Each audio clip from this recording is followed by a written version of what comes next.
I've got a lot of ground to cover before I get into Kanshaku Damanage Kantaro no Toukaidou Gojuusan-Tsugi. For one thing, I'm only going to say that title once. Most people only refer to it by the title Toukaidou Gojuusan-Tsugi, but it's a little bit ambiguous, so Sunsoft added that whole mouthful. The full title could be translated as Kantaru's Rage at the 53 Stations of the Tokaido. And it's definitely a game that will make you rage. But let's back up and do some history first. The Tokaido was the most important of the 5 highways in Japan's Edo period. It connected Edo, the largest city in Japan where the shogun ruled from, with Kyoto, the traditional imperial capital and where the emperor lived. And as a highway in a feudal era, travel along it was highly restricted. There were 53 checkpoints along the way. By the way, if you're ever in Japan, the one in Hakone is still there. It's a good day trip out of Tokyo, and if you get off at the bus stop right before Hakone, you can walk that last quarter mile on a preserved piece of the road and walk right through that checkpoint. It's a fun thing to do if you want to live out your samurai drama fantasies. In the 19th century, a man by the name of Hiroshige traveled from Edo to Kyoto on the road and then back again. Hiroshige was an artist and he made a lot of sketches of places on the road. Those were turned into woodblock prints, and his 53 Stations of the Tokaido is one of the masterpieces of the art form. There's actually 55 prints in the set. That's because he also included the beginning and the ending. So Sunsoft's game borrowed some historical and cultural significance with its title. The story of the game is that Kantaro has completed his apprenticeship as a fireworks maker, and he needs to travel from Kyoto to Edo where his fiancée Momoko is waiting for him. But the evil merchant Goemon wants her hand, and he's putting all of his resources into stopping Kantaro from reaching Edo. So what kind of game is it? I wouldn't really call it a platformer. It's almost a run-and-gun, except that the gunning is kind of slow. Your weapon are fireworks, and you throw them out in an arc, kind of like Mystery of Atlantis, except these explode when they reach your height or impact a surface. So they're a lot more effective than the bombs in Mystery of Atlantis. Despite the title, the game has 21 stages. There's a few stations covered in each one of them. One of the neat things about Toukaidou Gojuusan-Tsugi is that the stages actually kind of represent the real-world locations. It's all early Famicom graphics, of course, but you can still compare the game to one of Hiroshige's prints and spot the similarities. As you progress through each stage, it actually counts down the distance to the next checkpoint. The units are given in ri, which are about 4 kilometers, so the game is not to scale. There are 2 things that elevate Toukaidou Gojuusan-Tsugi as one of the most difficult games on the Famicom. First, it takes only 1 hit to kill you, and you only have 3 lives to get through all 21 stages. On the positive side of things, the game plays 80% fair with you. There's a constant flow of ninja or other bandits, but the difficult foes appear consistently in the same spots, and there's only a few of those per stage. Any given moment in the game isn't too difficult. It's just that there's a lot of moments, and they all tend to pile up on each other. The other thing, the thing that makes this game abject cruelty, is that it depends on you collecting items to progress. And all of the items are hidden and invisible. You have to bomb the right spot to make them appear. There are 2 key things that you absolutely have to collect. You need these passes to get through the checkpoints. Trying to sneak past or bomb the Shogun's guard is going to end badly for you. The other thing is that you have to have money to pay a toll for a river crossing later in the game. I actually didn't get to that part because it is that difficult. You pretty much have to take copious notes on where the items are hidden, or play with a strategy guide in front of you.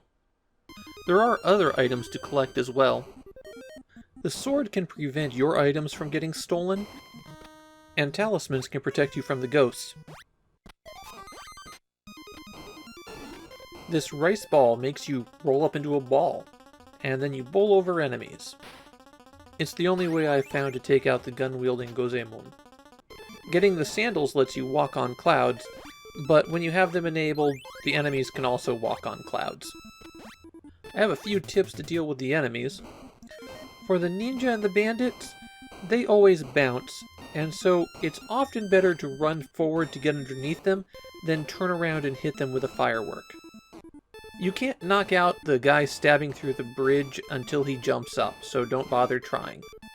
The swordsman will chop your fireworks in half when you throw them at him, so it's better to plant one on the ground and let him run into it.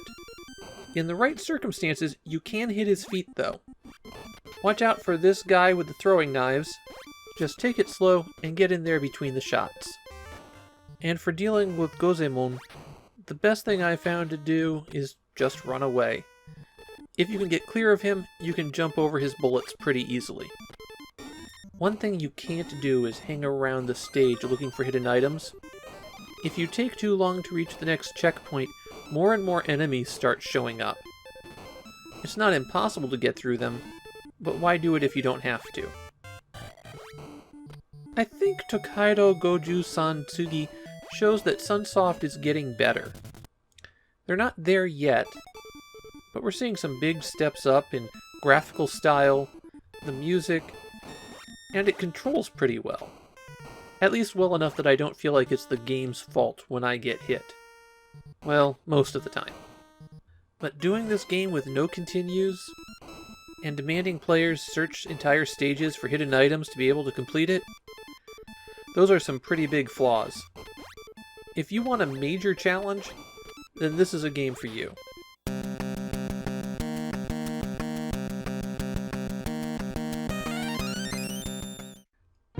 It's another big milestone for me. Episode 2 to the 7, 128. Halfway to the big 256. To be honest, I'm a little surprised the project made it this far. Especially without a single day missed so far. And what game do we have for this special anniversary episode? It's an obscure puzzle game. The exact kind of thing I like talking about. I've actually been kind of wishy-washy on Babel no To in the past, but this time as I was playing it, I was really getting into it. Babel no To, or Tower of Babel, is about archaeologist adventurer Indy Borgnine. Why they'd want to borrow Ernest Borgnine's name, I have no idea. Anyway, his quest is to get to the top of the tower, 60 floors up. The puzzle element of the game is pretty simple. Every stage has these L-shaped blocks. Borgnine can only move up one level, so he can climb them from one direction, but not the other. He can pick up the blocks, and they'll rotate as he rotates. Blocks also stick to the corners of other blocks when they would form stair steps. But not any other configuration, and not any other surface. So you can collapse a large pile of blocks by picking up the right one? Wrong one? I guess it depends on the situation. It actually reminds me a lot of Catherine, another block puzzle game.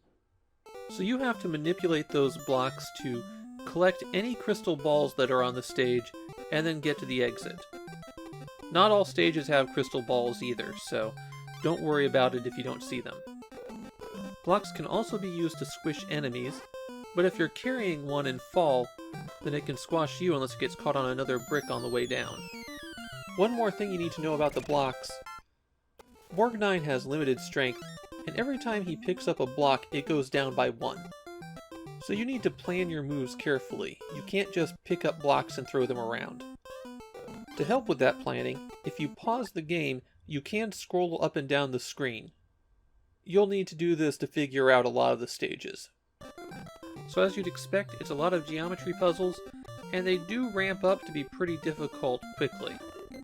Every 8 stages is this breather, but don't ignore the room. It has a vital clue in it to the code that will let you complete the game. From stage 16 on, you have to use passwords to continue, so no skipping right to the ending. And speaking of that ending, if you manage to get to the 60th floor, and have compiled the final password, then you get a code so that you can play a different version of the game with even harder stages. There are items that you can pick up that will help you on your way, but the way that they spawn tends to be pretty inconvenient. These pots give you one of your power back. If you drop a lot of bricks at once, then this magic lamp appears, and it allows you to walk through bricks, at least until you die. Then there are these shooting stars that occur on stages with the priest. If you manage to collect one of them, then Borgnine will run faster. I kept having these items spawn in places I couldn't reach, so I didn't find them to be especially useful. You can definitely complete the game without collecting any of them. I do have a few tips for this logic puzzle. First, facing matters a lot. The key to a lot of puzzles is getting a brick to turn around. When you pull a brick out of a staircase, it takes a few seconds before the staircase falls. So if you replace it quickly enough, the structure will stay in place. Finally, you can pick up bricks that enemies are walking on. That can be used to get them to pass over you harmlessly. There weren't any direct sequels to Babel no To, but there was a Versus system release with harder puzzles. And when Namco released this as part of the Namco Anthology on the PlayStation 1, they included an enhanced port that added some new features and rearranged stages.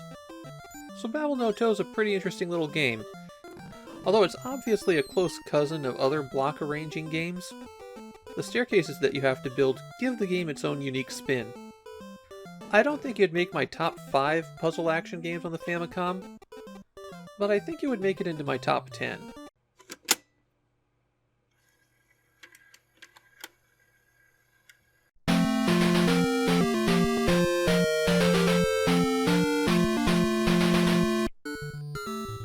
Well, we're already back to the Nintendo sports games. At least Volleyball is one I haven't talked about before. Volleyball might seem like an odd selection for a game, but there's a reason Nintendo made it. In the early 80s, Japan was a volleyball powerhouse. In 1977, Japan became the official permanent host of the Volleyball World Cup, and the national women's team, called Hinotori Nippon, had consistently done very well. And yes, that is Osamu Tezuka's Hinotori that they use as their logo, though the team wasn't named after his work. So volleyball had a bit of a high profile in Japan at the time, and that naturally led to volleyball video games. Nintendo's Volleyball isn't the first console volleyball game, but it is the first to represent the sport relatively accurately as it's played with teams. Each team has 6 players on the court. The rules are accurate to my understanding, and they even offer male or female players. That means that volleyball is the first time that someone who is visibly presenting as a human woman has been a playable character on a Nintendo console. There's been a few female animals, and Mach Rider is a woman if you consider the end of the arcade game canonical. There is no difference between the women's team and the men's team. It is solely a sprite swap. All of this is adding up to a distinctive, special game for the Famicom Disk System.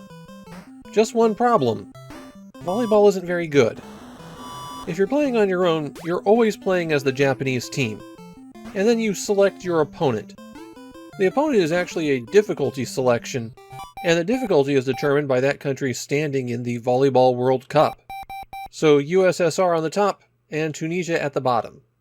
It goes down the left-hand column and then down the right-hand column. Then you get into a match, and the controls are a bit of a mess. Not the basics. If you just want to bop the ball back and forth, it's pretty easy to do. Tapping the A button will knock the ball up high. If you're pressing up, down, or away from your opponent, then you're passing to one of your teammates. And if you're pressing towards your opponent's side, then you're hitting the ball over the net. Things get a lot more complicated with the B button. You have to very, very briefly tap the B button in order to do a low hit. This works the same as the A button passes. And if you hold down the B button for more than the briefest of instants, then you jump into the air. If you keep holding down the B button, and the ball intersects with the player in the air, then you'll do a spike. The timing is absurdly tight to do this. And just like with passing, What direction you're pushing on the D-pad as you hold down the B button determines where you're aiming that spike. What players you're controlling on the team constantly shifts with every hit. There's a training mode in the main menu, which gives you a very easy computer opponent, and the outfits of your teammates change to red for the ones that you're controlling. The ball also moves slower in this mode.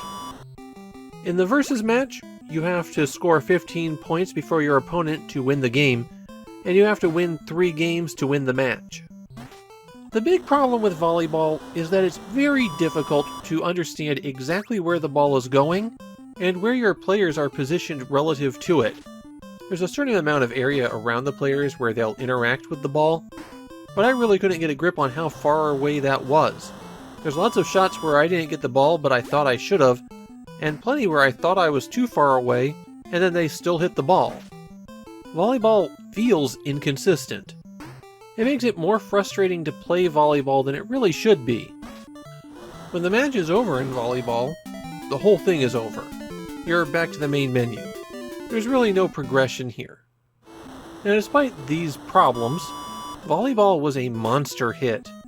The third biggest game for the Famicom Disk System, with nearly 2 million copies sold. Maybe it's because there just wasn't a better volleyball video game out there. Maybe Nintendo tapped into a vein of people desperate for volleyball. Though, to this day, it is the best-selling volleyball game ever. Yes, I really did look up every single volleyball game and verify their sales as best I could. I'm a little worried that my negative reaction to volleyball is a result of me, personally, not caring about volleyball as a sport. But the way it feels with that really tight timing to do anything fancier than pass the ball over the net, and how it even makes that difficult to do if you want to keep the ball short, and how it switches up which players you're controlling all the time, and how the shadow of the ball and the players never quite seem to be in sync the way I think it should be.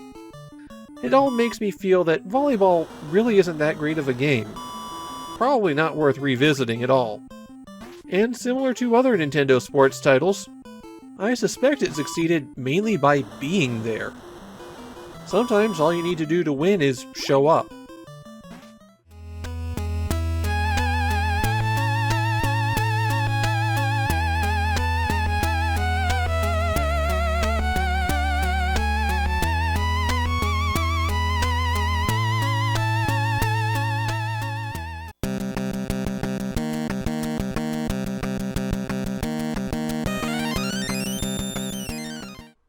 Now here is a big one.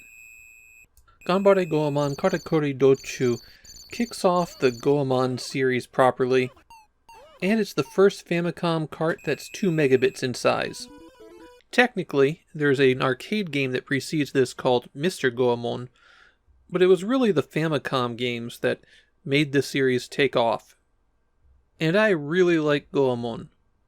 The Super Famicom games in particular are some of my favorites. Goemon was a thief in the Sengoku period, and thanks to an assassination attempt on one of the more well-known warlords, Goemon became a popular mythic character. He fit into that mold of an outlaw standing up for the common man, and it's commonly said that he would rob from the rich and give to the poor. His life and dramatic death became major cultural touchstones for Japan. Konami's game series about him often takes a comedic tone, but not yet. This first game has a relatively straightforward Sengoku-era setting. Please ignore the Oni and the Tengu. The title Ganbare Goemon Katakuri Dochu can be translated as Go for it, Goemon, Katakuri Trek. I think the Katakuri in this case is the fictional region that he's supposed to be traveling through. Katakuri are clockwork toys from that same period, and it's not like we see any of them in the game. The story of Ganbare Goemon is that there's an evil daimyo who's oppressing the people, and it's up to Goemon to confront him. To get to him, you'll need to make your way through 13 stages, and most of these stages have a checkpoint at the end. So your goal is to collect 3 passes, which will let you get through the checkpoint. There are 3 places that you can get passes. First, some stores will sell them. A lot of stages will only have 2 passes that you can pick up, so you will need to visit shops and buy them. Second, they can be found in these mazes. Some of the shops will let you pay to go inside these mazes, and there's one pass along with plenty of other treasure inside them. The exit to the mazes are these double doors, so don't go through them until you have the pass, otherwise you'll have to pay to get in again. The final place that you can find passes are in the underground tunnels. They'll just be sitting on the ground in them. The trick is that the underground tunnels are invisible. You can reveal them by jumping in the correct spot, or if you purchase a candle from a store. So it seems like it's not as bad as other games that require you to find invisible things. But the candles aren't available on every stage, and passes from the tunnels are always required. As you might expect, there are a lot of things that you can collect to help you on your way. In the outside areas, you can jump over vases and packages, and sometimes they'll just release money, but sometimes they'll release these sandals. You can collect up to 3 of them, and they'll each increase your speed and jump distance. And that jump distance is very helpful when looking for hidden tunnels. There are also these cats that you can collect, which will give Goemon a slingshot. That turns his short-ranged pipe attack into a long-ranged weapon. Also on the outside, you can sometimes find this hammer that will turn you invincible for a few seconds. There are a lot more things that you can buy in shops than you can find outside. There are a lot of protective items that stop particular kinds of attacks up to 5 times. You can also buy a meal that you can eat when your life bar runs out, and it will refill your entire life bar. In the secret passages, keep an eye out for the scrolls. They'll increase the maximum size of your life bar. The enemies that you fight only spawn in the overworld, and everyone except the Maiden is a bad guy out there. So don't feel bad shooting at these guys, they're pickpockets. And he's an evil merchant. Just don't shoot the Maidens, you'll lose a lot of money when that happens. There are also hidden items that will appear if you jump in the correct spot. Those are only worth points. Probably the worst aspect of Ganbare Goemon is the platforming. The edges aren't well defined for places, and the movement between some of the platforms can be a bit tricky. It's especially bad on these stages where just walking toward the bottom of the screen can cause you to fall off. When you do get a game over, hold down A and B on the game over screen and press start. That'll let you continue from the same stage, though you do lose half your cash. Ganbare Goemon is an enormous, sprawling game. I played a single game for a full hour while I was recording this, and I only managed to get to level 6. And at that point I just killed myself so I could demonstrate the continue code. It's definitely playable without a guide to tell you where all the hidden passages are, though it definitely can be frustrating to locate them. Even with the problems with platforming, the game still controls pretty well and there's a lot of action to it. It is a solid Famicom game. It's also the worst of the Goemon games. I have a good time with this, but I'd still much rather be playing one of the other ones.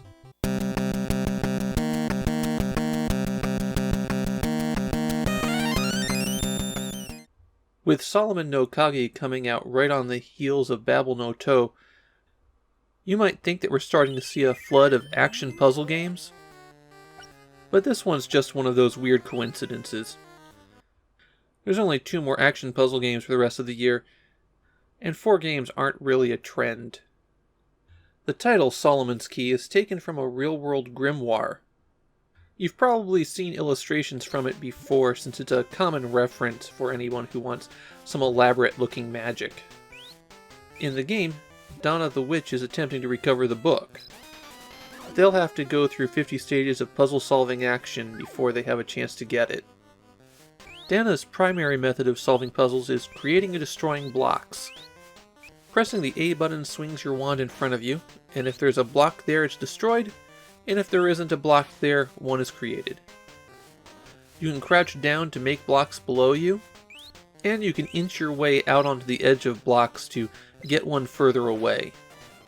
Technically, the only thing you have to do on each stage is get the key and then get to the exit. But you're going to want to do more than that. There are 12 zodiac shrines that you pass through, and you'll want to collect the panels for each symbol, since they're required to complete the game. There's a lot more items than that to collect, but here's the thing. You're probably not going to be able to complete 50 stages in one go. You're going to get a lot of game overs as you figure things out, and you'll have to continue by pressing up A and B on the game over screen. But when you do that, Dana is completely reset. So although you can collect extra lives, things to extend your power, spells to blast enemies, none of them are really worth it when you're going to have to keep continuing. Unless a pickup is part of your solution to a puzzle, I wouldn't worry about getting any of it. But let's go over these items really quick anyways. The jars are going to be the most helpful items. They're spells that let you throw a fireball. The fire tracks along the surface that it strikes, and it'll keep going for a distance. The large fire penetrates enemies, which will take out a lot at once, and if you pick up that jar, then it's always the next spell that you'll cast. The fireballs show up on this scroll on the upper right, and you use one by pressing B. The scroll can be extended, which will let you hold more fireballs. You do that by picking up these scroll items. The red and blue crystals extend the range of the fireball. The bell causes a fairy to emerge from the door. If you collect 10 fairies, then you get an extra life. One of the more annoying aspects of Solomon no Kagi is the platforming. You have to press up to jump in this game, and I often found it to be a little bit flaky. You do have a good deal of air control though, and that's useful for solving some puzzles. As for those puzzles, they do lean more heavily onto the action side of action puzzle. A lot of the stages deal with you mitigating enemy movement, which does mean that fast reflexes and accurate movement is often part of a solution. Learning enemy behavior is a huge part of the game. Enemies smash blocks just as well as Dana does. A lot of solutions wind up being throw blocks in their path over and over again until you can get further. Solomon no Kagi is a game that actively pushes back against introspection. On most stages, it's fatal if you stop to think. And on some, it's fatal if you don't react in the first half second. I have a couple useful gameplay tips. Don't forget that dropping enemies that walk along the ground is fatal to them. Your fireballs are very much a use 'em or lose 'em situation. You won't have them when you continue, so feel free to fire away. A common technique for solving puzzles is to keep building a big wall that enemies keep smashing. Finally, don't bother with the bags and the coins, they're just points. Solomon no Kagi started out in the arcade, and it seems like that would be a bad fit there, but perfect for a home console. The game wound up getting a pretty late disk system re-release, and an extremely late sequel on the Famicom. There's also some enhanced remakes on other platforms. The Game Boy got Solomon's Club, while on the PC Engine, it was completely rethemed to tie into the movie Zipeng. I wind up feeling kind of mixed on Solomon no Kagi. It is a solid action puzzler, and there's plenty of variety in that action. But the quirks in the movement and the control scheme, and how they weren't able to really move past the paradigm of extra lives and continue codes, they wind up dragging the game down a bit. If the game had a password system that lets you continue from where you left off, I think I'd feel a bit better about it. In the end, I do think the game is distinctive enough that I want to come back to it and try to beat all 50 stages, but it's not a strong pull where I can't wait to get back into it.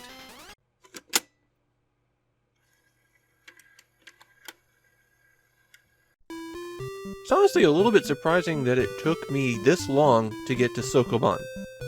Okay, not very long from the perspective of the Famicom disk system, but I've been working hard on this Japanese game documentation project for over 3 years now, and this is the first Soukoban game I've dealt with.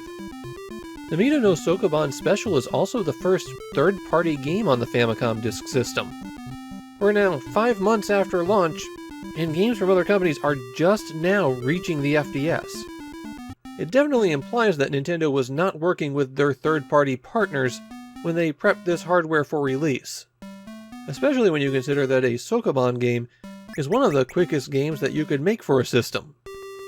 Namida no Soukoban Special isn't even the first Soukoban game on a game console. There's an official Soukoban port to the Sega SG-1000. Maybe Thinking Rabbit, the developers of Soukoban, had something against Nintendo. Soukoban is the block-pushing game. All of those terrible block-pushing puzzles that you've encountered over the decades, they all trace back to it. Okay, in fairness, block-pushing is a really obvious thing to build a game around. Somebody just had to be first, and Soukoban was it.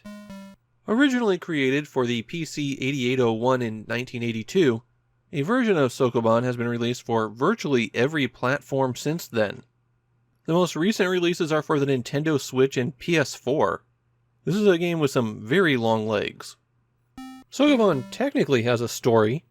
Konosuke has been hired to clean up the warehouses, and if he can't do it, he's fired. There you go, that's the entire story. Namida no Soukoban Special is a bit different from the original Soukoban because it was the biggest Soukoban game to that point. The original release had 20 stages. Kind of. The sequel had 50 stages. The SG-1000 version combined those two together, added in stages from one more expansion pack, and had 100 stages. And Namida no Soukoban Special upped that by having 150 stages. Plus some extras. Though the extras are only known to exist due to ROM hacking. It also came with an editor so you could create your own stages and pass those around. A feature that took advantage of the floppy disk release. The way that Soukoban works is that every level has a set of boxes. You're maneuvering a little man around the level, and your goal is to push the boxes onto the dots. And of course, you have to push instead of pull, which means it's very easy to get boxes stuck. In that case, you hit Start, and then the A button will use up one of your chances, and the B button will take you back to the menu. Once all the dots are occupied, you win. Advance to the next stage. It really is that simple. Except, Namida no Soukoban Special is, special. It's the Soukoban game with power-ups. There are 4 items that you can uncover when you move a box. These are randomly distributed, so they're not always there and not always under the same box. The power-ups basically let you cheat. Breaking the rules of Soukoban. All of the stages in Namida no Soukoban Special can be completed without power-ups. They're mainly there to help somebody get past the stage that they're stuck on. Power-ups are activated by pressing the B button, and then selecting something that you have from the menu. What direction you're facing matters a lot for some of these power-ups, and you can change that without moving by holding down the A button and pressing in a direction. The easiest and most obvious one to use is the rope. It allows you to pull a box that you're next to instead of pushing it. And you can pull as many squares as you like. The effect of the rope only goes away when you turn away from the box. It will cost you 100 points for every square that you move it, but who cares about points? The magnet will pull a crate one space toward you. Make sure you're facing in the correct direction when you use it. It also costs 100 points to use. The pepper is the most confusing one. Face a crate and use it, and a few seconds later that crate will come to life and start chasing after you. If it catches you, then you die. But if you can maneuver it onto a dot, then the crate goes back to normal. It's a completely bizarre power-up. The last item is also a little bit tricky to use, but easier to understand. Oil will put a puddle down where you're standing, and you can use that puddle to push 2 boxes at once. So after you drop the puddle, you have to go to the other side of 2 boxes and shove, and they'll both move. It's the kind of thing that's hard to understand if it's just explained to you, but then when you look at it and use it once, you get it. Reportedly, there's a cheat code that you can use in the game mode to give you a big pile of all of the power-ups. The only information I could find on it, though, was that you had to tap a message in Morse code on the Player 2 controller, and I never could get it to work. So I'm not sure if that one's just a playground rumor that's been reprinted on the internet, or if the timing to enter the cheat code is just kind of tight. If you're playing on game mode, then you have 5 lives. Running out will give you a game over rather than start over screen, but you can just go right back to the stage that you left off at. If you can clear 16 stages without a game over, then there is a bonus stage, but I couldn't do it. A feature that you should be aware of as you play is that if you hit select, the game will cycle between two different graphics modes. One zoomed in with a tight view on everything, and the screen scrolls as you move around, and the other zoomed out, letting you see the whole stage at a glance. Broadly speaking, even though zoomed in looks nicer, it's probably better for you to play in zoomed out mode. It helps to have everything in context properly, especially on the later stages. There's something important to know about Namida no Soukoban Special if you are playing on real hardware. To save your game, you first have to go back to the Save File selection screen, and then choose to return to the main menu. That's when it writes your save information. A lot of people turned the game off without doing this, and discovered the true tiers of the Warehouse Keeper. Besides game mode, there's puzzle mode, where you can select any of the 150 stages that are in the game. This plays identically to game mode, with one additional hidden feature. After you hit start, because you've gotten into a bad position, on the screen where it asks you if you wish to continue or return to the menu, you can hold down up and press B on controller 2. That returns you to the puzzle that you were on, but now when you press the A button on your Player 1 controller, it replays the moves that you made the previous time. So this is a convenient way to get back to the point where you made a mistake, and then you just press a direction on the D-pad, and that breaks out of this mode. If you ever manage to beat all 150 stages in the game, there is no ending. It just goes back to the menu. And it can take you quite a while. Advertisements at the time boasted that it would take more than 3 months to beat the whole game. I'm sure that sounded better back at a time when they didn't have more entertainment than they could ever consume in a single lifetime at their fingertips. I spent a bit of time trying to figure out how Japanese players felt about Namida no Soukoban Special compared to the regular Soukoban, and I didn't really find anybody who was saying that power-ups ruined the game or anything like that. People were pointing to it as one of the most difficult games for the Famicom disk system, and a lot of people saying that they did not like the game when they were kids specifically for that. But the game seems to be broadly accepted as one of the stronger early versions of Soukoban. My feeling is, well, it's Soukoban. You probably already have opinions on it. It is a little bit more approachable thanks to those power-ups, but you're still going to be spending a lot of time sitting there and trying to think about how you can maneuver those boxes around. I think about 40% of my recorded game footage is just me standing in one spot and thinking. Now, even though I'm a person who really likes puzzle games, Soukoban-style puzzles have never done anything for me. If you really like block-pushing puzzles, then you'll probably like Namida no Soukoban Special just fine. But then if you really liked pushing block puzzles, you've probably already played one of the other successor games that have all these puzzles and more. On the other hand, if you're someone who's just curious about this kind of thing, play Baba as you instead. What are you even thinking? It's the real successor to this kind of game, extending the block-pushing concept in a radically different direction. Namida no Soukoban Special is barely one step above the basic level of Soukoban. It's a game that doesn't really benefit from additional technology. The puzzles are timeless. But then dinosaur bones are also timeless.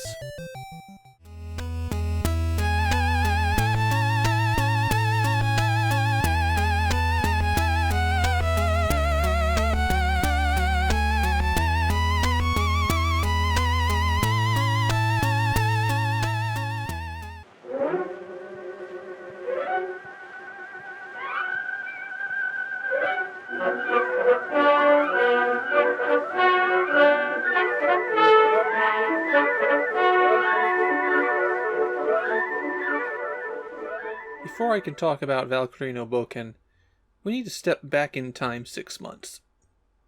February 21st, 1986. Nintendo launches their Famicom disk system, and the only original game available on launch day is something called Hyrule Fantasy: Zelda no Densetsu. Now, due to a quirk in my format, I'm going to talk about that game at the very end of this project. The important thing right now is that the release of The Legend of Zelda was a seismic shift in game development. Just like how Super Mario Bros. Showed everyone how you make platformers, and then they all tried to make their own versions of it, everyone now had a blueprint to make action-adventure games. And they're all going to try. Namco was the first to market with their Zelda clone, Valkyrie no Bouken, Toki no Kagi Densetsu, or Quest of the Valkyrie, Legend of the Key of Time, wears its Zelda influences on its sleeve. However, this is a rough game. There's a lot of, why would you do it this way? If somebody didn't explain to you how Valkyrie no Bouken worked, you'd never figure it out on your own. So the game explanation this time is going to be much longer than usual. To begin at the beginning, when you press start, the game prompts you to select your astrological sign, blood type, and color. The astrological sign determines your starting stats, and your intelligence determines what spells you can use, so that affects what spells you start with. The way the early game scales, you'll have a tough time defeating a lot of enemies with just fireballs, and if you don't have healing magic, you're going to be spending a lot of money at the end, so I recommend going for the balanced start. The blood type determines at what points you level up. In the end, it all evens out, so I'd recommend just sticking with an average one here as well. The color only affects appearance, but why would you select anything other than hot pink? With that, you're dropped down into the world and told to go off and have fun. As you might have guessed from the title, your goal is to recover the Key of Time from a villain who has stolen it. But you don't really have any direction for how to do that. As you walk around, occasionally enemies will appear around you. What enemies appear are consistent with what area you're in. Starting out, you'll have cavemen and bats appear around you, but if you walk off to the north here, you'll be attacked by much stronger cavemen who throw fireballs. So you can tell that you're kind of gated there until you level up a bit. Enemies typically drop money bags, but sometimes they'll drop items instead. You can carry up to 8 items at once, including your sword. To use them, press start or select to pause the game, and then you can hit left or right to select which item you want in the lower left. Press B on it to use that item. Some items are single use, some of them are equipment, and some of them can only be used in special circumstances. Also on that menu, you can press up and down to select your spell. The fireball costs 5 magic points, and the healing spell costs 20. So now we're on our adventure. The first real goal is getting to some safety. March to the right and eventually you'll come to this inn. You can climb into the bed to recover, but it is kind of expensive. If you need to recover any spell points, it always costs 20 gold. Same thing if you need to recover from poison. While recovering health is 1 gold per hit point, and you can run out of money while healing. Even if you don't sleep in the bed, it's still worth it to pop your head in the door, because it gives you the password, and that will automatically populate when you continue. So whenever you continue, it's from the last password that you've seen. The other important thing about the inn is that you have to sleep in the bed to level up. That number at the top is how many experience points you need to reach the next level. And if you need to level, then obviously the next task is to grind. If you go a little bit north from the inn, some red cavemen will spawn there, and I found those to be a pretty good way to work your way up to level 3. Once you feel like you're strong enough to get out of that little area, your next task is to get off this island. The way you have to do that is to locate a magic boat. It's hidden at this chest that you can find almost right at the beginning, but the path to it leads through some dangerous territory, and you also need a key to open the chest. Keys are obtained by killing these big monsters, and they can be used up to 4 times before they break. Congratulations, you've got the boat. One problem. The boat can only leave through harbors. There's only a very small number of those, too. What you're probably going to wind up doing is fighting your way to the harbor to get off this island, try to feel your way around a little bit, and then either retreat back to the inn, or die and have to continue. As a small tip, all of this stuff comes back when you continue, so you could pick up another magic boat. You'll want to do that. Of course, if you have 8 items, it's not like you can drop any. You'd have to use them up, or locate a shop, and locating a shop is your next goal. One more boat tip as you're exploring looking for this shop. You can still attack while you're on the boat, you just don't see the animation. When you have the boat, you can also find this.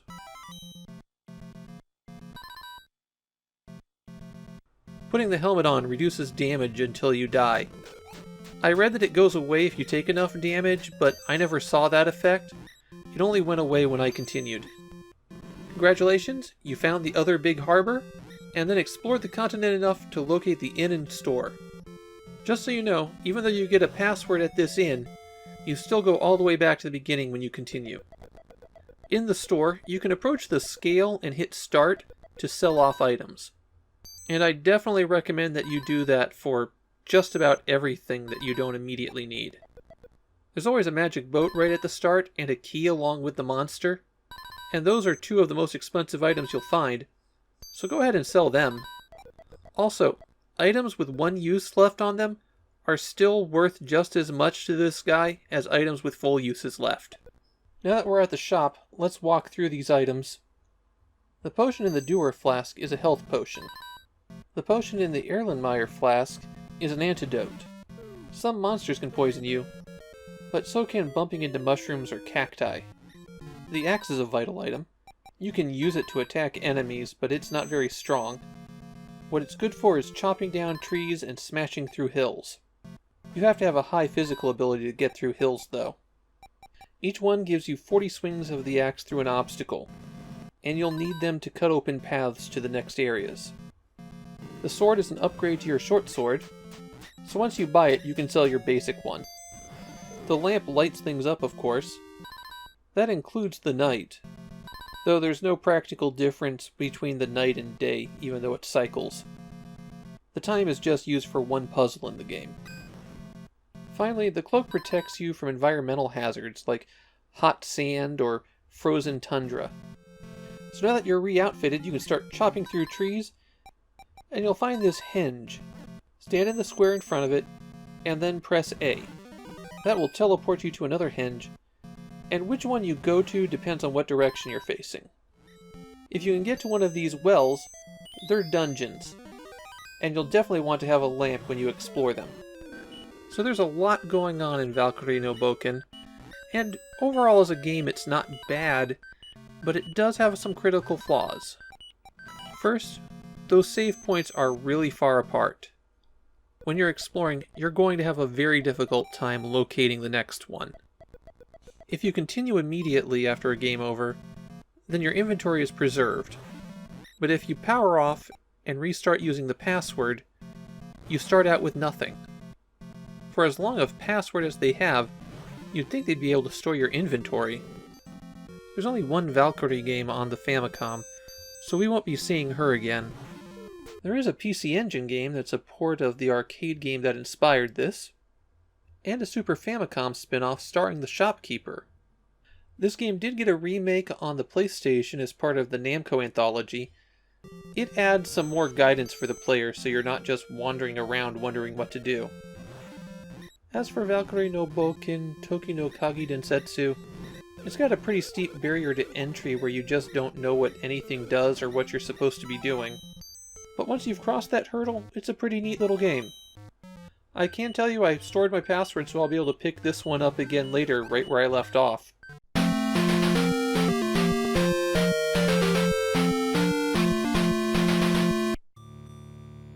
Metroid, the video game series that might have the widest gap between how much fans love it and how much its publisher seems to despise it. Metroid is a game so foundational that its name became a genre, or half a genre. But Castlevania had to chop off half their title to become part of the genre, so I think Metroid wins on that one. The plot of the original Metroid is that space pirates have stolen a Metroid, a jellyfish-like alien that can absorb and produce enormous power, and is capable of rapid multiplication. The space pirates are using the Metroid as a weapon to blackmail Galactic Society, and after a frontal assault on their homeworld failed, the Galactic Federation has resorted to sending in a single person to take out the base. The mysterious armored bounty hunter Samus Aran. As is a standard requirement for any mission that involves one person going in to eliminate everything, Samus only has their armor at the beginning. Everything else will have to be collected on site. And that's one of the big keys to Metroid. You have to find power-ups to let you advance to the next area, which will let you collect additional power-ups so that you can backtrack and go to different areas, and hopefully collect enough stuff that you can take out the two space pirate captains, and then destroy their leader Mother Brain. Samus's initial loadout is pretty weak. They have an arm cannon that can be aimed up if necessary, but not down and not at angles, and the range is very short. You fire by hitting B, and you can jump by pressing A. The items that you can collect in the original Metroid are fairly limited in number. You've got the Marumari, located right at the start of the game, which will let Samus curl into a ball to roll through tight spaces. Samus can't crouch or crawl, which makes it difficult to hit all of those enemies that are low to the ground. The next item that you're likely to find is a missile pack. Each of these increases Samus's missile capacity by 5, and you switch to firing missiles by hitting select. Most of the doors with goodies behind them are locked by red doors that require 5 missiles to open. So you pretty much have to get a missile pack before you can do anything else. Missiles can also take out some of the tougher enemies in one hit, useful since most enemies in Metroid require a real pounding to destroy. You replenish your missiles by collecting ones that are dropped from enemies. Next stop on our tour is an energy tank. These increase Samus's maximum health by 100. Initially it's 99, and Samus can have a maximum of 6 tanks for a maximum of 699 health. There are more than 6 energy tanks in the game, but that doesn't mean collecting the extra ones is useless, since getting an energy tank restores Samus to full health. The other way to restore health is by collecting the health drops from enemies. These tend to be very small and very slow to restore your life. That becomes a problem if you get defeated, because Samus will restart with 30 health. Once you have more than a couple of energy tanks, it will take you 10 or 15 minutes to get back to full strength. Or even strong enough where you won't just get slaughtered by whatever monsters you come across. Next on the tour of power-ups are the bombs. These give Samus an attack to use when curled up. Just a little blast that will demolish everything in the area. It'll also make Samus bounce up if they're in the blast. Bombs are vital for opening passages that you can roll through. Any block that can be destroyed can be taken out by any kind of damage, but since Samus can't duck, you can't hit the low ones without the bombs. With the bombs in hand, it's possible to get the Ice Beam. It freezes any enemy hit by it in place. And then you can use those enemies as steps to get higher, or shoot them again for damage and to unfreeze them.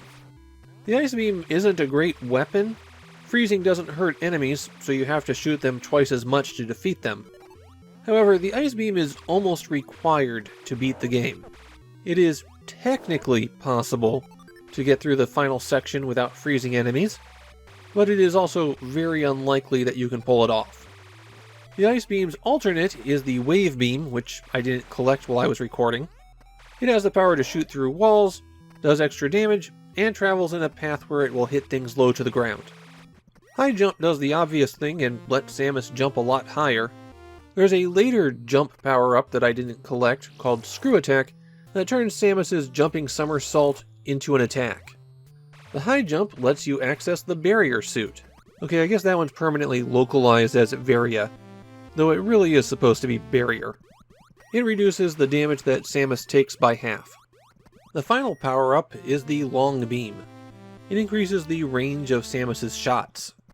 You can get by without it, but it will make your life a whole lot easier once you've collected it. One consideration as you're finding your way through the maze of passages is that Metroid is on a time limit. Okay, technically you can take as much time as you like to beat the game, but there are 5 different endings, which change depending on how long you've taken. Most of these endings have Samus remove part of her suit to reveal that she is a woman. If you manage to complete the entire game within an hour, she'll strip down to her underwear. Of course, to do that, you both have to know the map by heart, and be willing to ride that line of not collecting enough power-ups. The biggest obstacle to completing the game quickly is dying, though not because it'll set you back. In fact, sometimes that's useful. When you continue, you go back to the start of the loaded map area. And if you save your progress to the disc, reloading will take you back to the beginning of the game itself. Both of those could be very useful shortcuts. Now, the problem is recovering your health, and for that reason, it becomes useful to leave an energy tank uncollected near the start, so that you could fill up instantly on your run to the final boss. Enemies just don't drop a lot of health in Metroid, and it's easy to wind up on a long grind as you try to build it back up that way. You might notice that the chambers that you pass through in Metroid only scroll in one direction, horizontally or vertically. However, the whole map fits together seamlessly. There are sections of the game that loop, and they don't fudge the distance that you have to travel anywhere. I really need to point out that Metroid on the disk system has an amazing soundtrack. If you're only familiar with the soundtrack for the cartridge version, it's worth playing this version just for the improved music and sound. Composer Hirokazu Tanaka really took advantage of the wavetable channel, and I think Metroid sounds better than any game on the disk system. Naturally, Metroid launched a franchise that has moved in fits and starts over the years. While the Metroid released on the Game Boy is the immediate follow-up to this one, it's really Super Metroid where the series takes off, and then stops dead for a decade. There was a remake of this particular one as Metroid Zero Mission, which included a lot of extra content and quality of life improvements. Looking at this original Metroid game, however, I'm going to say the same thing that I think everybody says when they go back to it. It's got a lot of rough edges. I don't mind the lack of the map, or that you have to bomb and shoot everywhere to find all of the appropriate passages. It's the painfully slow recovery that really drags the game down. Shooting through enemies is often the worst thing you could do, because it both slows you down and puts you at risk of taking a lot more damage than you'll possibly recover from killing one enemy. Also, the rather limited quantity of power-ups means that there really isn't a whole lot of Metroidvania in the original Metroid. In the context of the time, this is an above-average action game. Its biggest strength is its connection to one of the most important video games ever made. You can look at it and go, this is significant, but those rough edges can make it really annoying to go back to.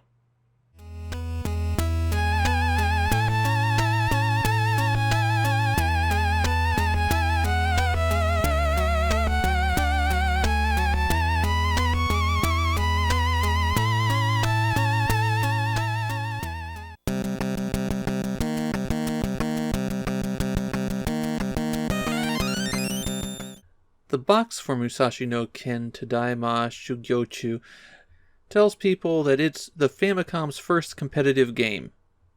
They're referring to the two-player fighting game mode, something that we've seen several times at this point, so I'm not entirely sure what they were going for with it. I can tell you that Musashi no Ken is hard. After 30 minutes of making no progress, I went, well, surely I must be doing something wrong. But no, all the Japanese sources I could find were mainly complaining about how insanely difficult this game is. So at least I wasn't alone. The title means Sword of Musashi, now training. And as you might guess from that box art, it's based on a popular comic and cartoon. They're about a young boy named Musashi who's going to become the greatest kendo swordsman in the world. So naturally, they're about him undergoing intense training and then fighting in tournaments. Musashi is training to enter the National Kendo Tournament when he turns 7, and he goes through 3 stages of platforming before he reaches the fighting. On the platforming stages, he needs to collect as many sword icons as possible. They'll let him use those attacks when he reaches the tournament. So if you have 20 of the swords pointing up, then you can high attack 20 times in the tournament. Getting to the tournament is a challenge in itself. You have to complete 3 side-scrolling stages to get there. You have 3 lives to do it, and there's no continues.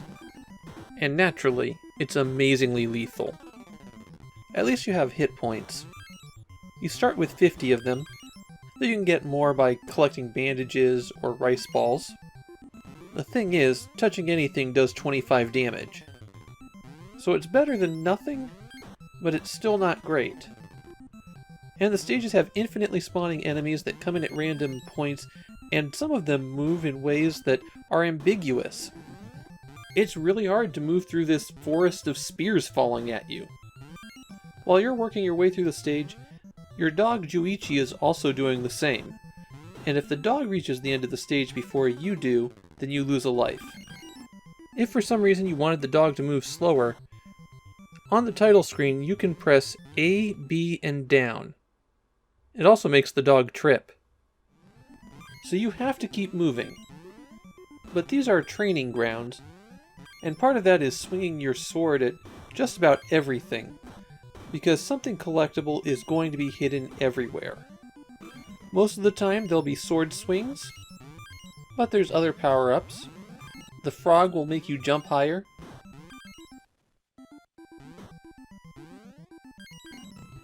And the shoes will make you run faster. The shoes are a double-edged sword. They make your movement a bit slippery, and you can just go right off into holes. The key is a useful item. Picking it up will move you forward through about half the stage, and as you're flying forward, you'll pick up anything that you intersect with. There's one more important pickup to mention. The end of the stage is a pickup as well. You have to collect this G to go on. Weirdly, the platforming and the action for Musashi works pretty well. Better than we've seen in a lot of games. What makes this tough are the sheer flood of infinitely spawning obstacles, and the super precise jumping that's required to get through each stage. There are a lot of times where you're going to get hit, and there was nothing you could do about it. It does help to keep moving forward, though. Spawn points are determined by your horizontal position, so if you keep going forward and get past that, it'll stop the current spawn, though it'll probably run you into another one. Once you make it to the tournament, you have to defeat 5 opponents to win. And you have to do it with dwindling resources. Keeping your wooden sword out in a neutral position pushes your opponent back, and it's useful for setting up a big strike to the head. If you manage to win the Nationals, the game isn't over yet. You have to do the whole thing a second time.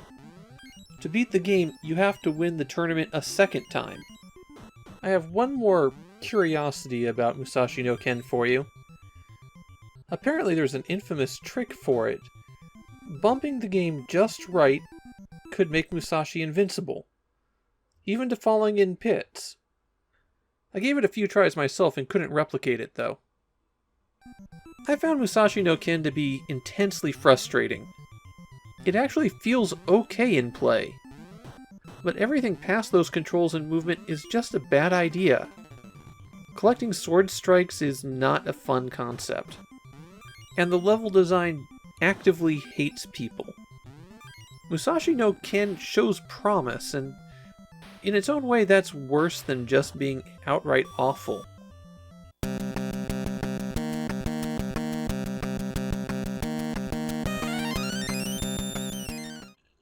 Well, let's clear something up first. This Hokuto no Ken is not the Fist of the North Star game that was released in the US. That game is Hokuto no Ken 2, the better version of this game. That's right, there's something worse than the NES Fist of the North Star. For those unfamiliar with it, Hokuto no Ken was a long-running comic and cartoon from the mid-80s about the manliest martial artist in the world wandering a post-apocalyptic wasteland. Kenshiro takes out his enemies with lightning-fast punches and kicks, and he's best known for his catchphrase, "Omae wa mou shindeiru," which he tells his foes after he lands a pressure point blow that will make them explode within a few seconds. It was one of the earliest of the more mature Japanese comics to gain some awareness outside of Japan, though maturity is relative since it was published in Shonen Jump, whose target audience is about 10 to 12-year-old boys. The game covers the first arc of the story. You punch and kick your way through 5 levels, and at the end of each stage is a boss. The bosses are Heart, Sheen, Jagi, Thouser, and Rao. Of course, I couldn't even get to Sheen since this is a game that's designed to hurt people. To play the game, A punches and B kicks. You can rapid fire those as well. This does mean you have to press up to jump. The goal on every stage is to make your way through a series of corridors to the boss. You'll find a lot of doors that you can enter on the way, and you go into them by holding down A and B and pressing up. Rin, the child who travels with Kenshiro, sometimes appears in the doorway to guide him. Or so you might think. She's misleading you part of the time. She doesn't appear at every door you can enter. She always appears in the doors for the correct path. But she also appears in other doors for no good reason. The screen only scrolls to the left, so you'll need to keep walking in that direction. And it does eventually loop back. Though if Rin has already appeared in a door, she doesn't reappear when the loop gets back to that point. And you probably will want to walk around in that loop for a little while. Your first goal is to power up Kenshiro, and unless you walk around in the loop, you can't do it. When Kenshiro punches someone enough, they stop, they throb a bit, and then they explode. After the uproar regarding shooting human characters in Frontline, I did some poking around to see if there were similar complaints at the time about Hokuto no Ken. As far as I can tell, no parental complaints. Maybe they just reserve that for guns instead of punching people until they explode. Keep an eye out for the red enemies. If you make them explode, then they shout Abeshi as they explode. Collecting the word that pops out gives you another star and powers up Kenshiro a little bit. The first star makes him jump high. You also get the ability to attack in the air to go with your higher leap. The second star makes it easier for his punches to explode people. The third star gives you an automatic triple kick. The fourth star gives you an automatic triple punch. The fifth star makes you move faster. The sixth star means that you can do your triple attack in the air. And when you get your seventh star, your clothes rip off because you are that manly. Also, Rin will stop showing you false pathways. Except on the last stage where she still shows you false pathways. Because this game hates you. So now that you can find the path to the boss, when you get there, they tend to kill you really fast. There are ways to kill them quickly based on how they died in the comic, though I didn't get it to work either. The best part is that once you do defeat the boss and start the next stage, you don't get your health back. You have 3 lives and have to clear all 5 stages with no continues, and the only way to recover health is to go to certain spots when your score is exactly right, and then the Little Dipper appears. You can use it to recover some health. The thing that makes Hokuto no Ken really unpleasant to play is the flood of unavoidable projectiles. It is possible to strike them away, but I found it to be pretty finicky, and you have to have amazing reactions to even have a chance of avoiding some of these. Since the Fist of the North Star game that we got in the US is the second game, obviously there will be sequels. On the Famicom there will be 4 of them.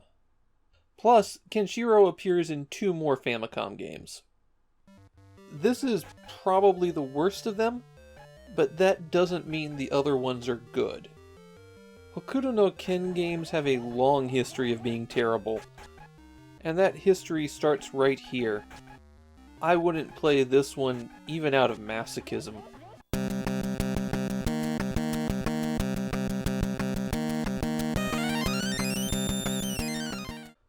Sky Kid is the end of an era. This is Namco's final numbered game. They'll continue to use that trade dress of a zoomed-in screenshot with a drawn-in character over it for the cartridge labels. But still, that's a full set down. Getting into the game itself, this is going to be a short one, because Sky Kid is a very basic shoot-'em-up.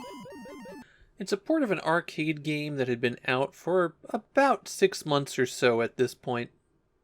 On every one of the game's 26 stages, you take off from an airbase in your World War I biplane and have to shoot your way through planes and tanks.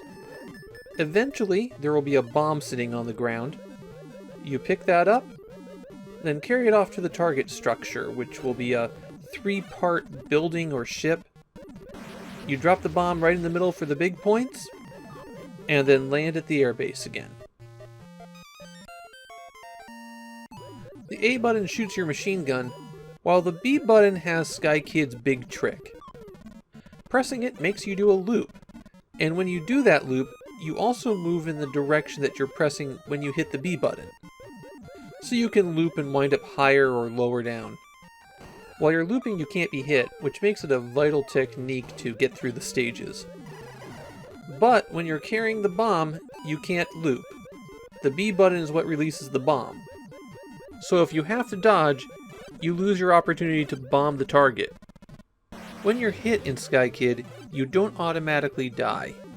Instead, you start spiraling into the ground. Tapping the B button can make you do a loop to pull out of it. So if you're hit while in the upper region of the screen, you've got a pretty good chance of being able to recover. But when you're right next to the ground and get hit, it's an instant death. As you might guess from that, terrain is the real killer in Sky Kid.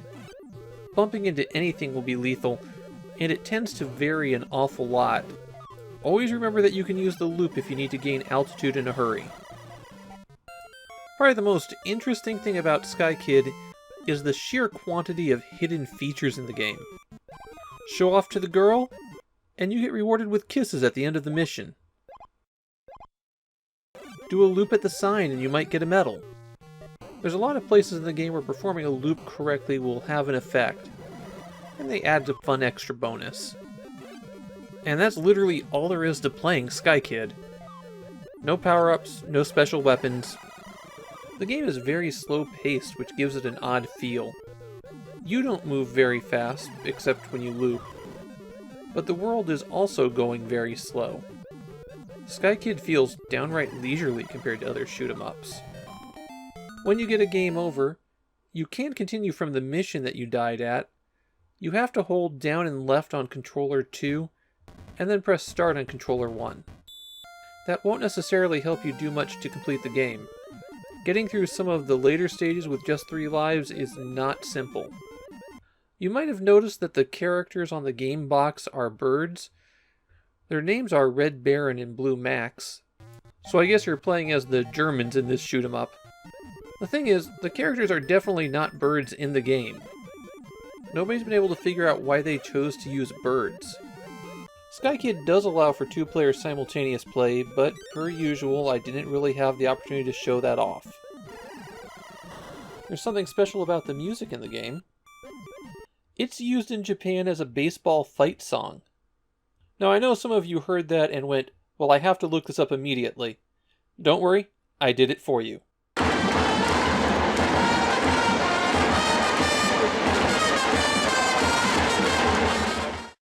Sky Kid is a weird one. It's not incompetently made. Even with every mission being bomb the target, there's a huge variety of things in the game. The ability to recover when you're high up, but needing to risk the low targets to get the big points, is an interesting twist, but the game is just so slow.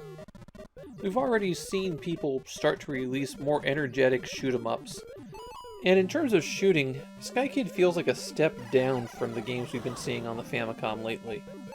I guess that puts me at, Sky Kid is better than you might think, but still comes up short of greatness.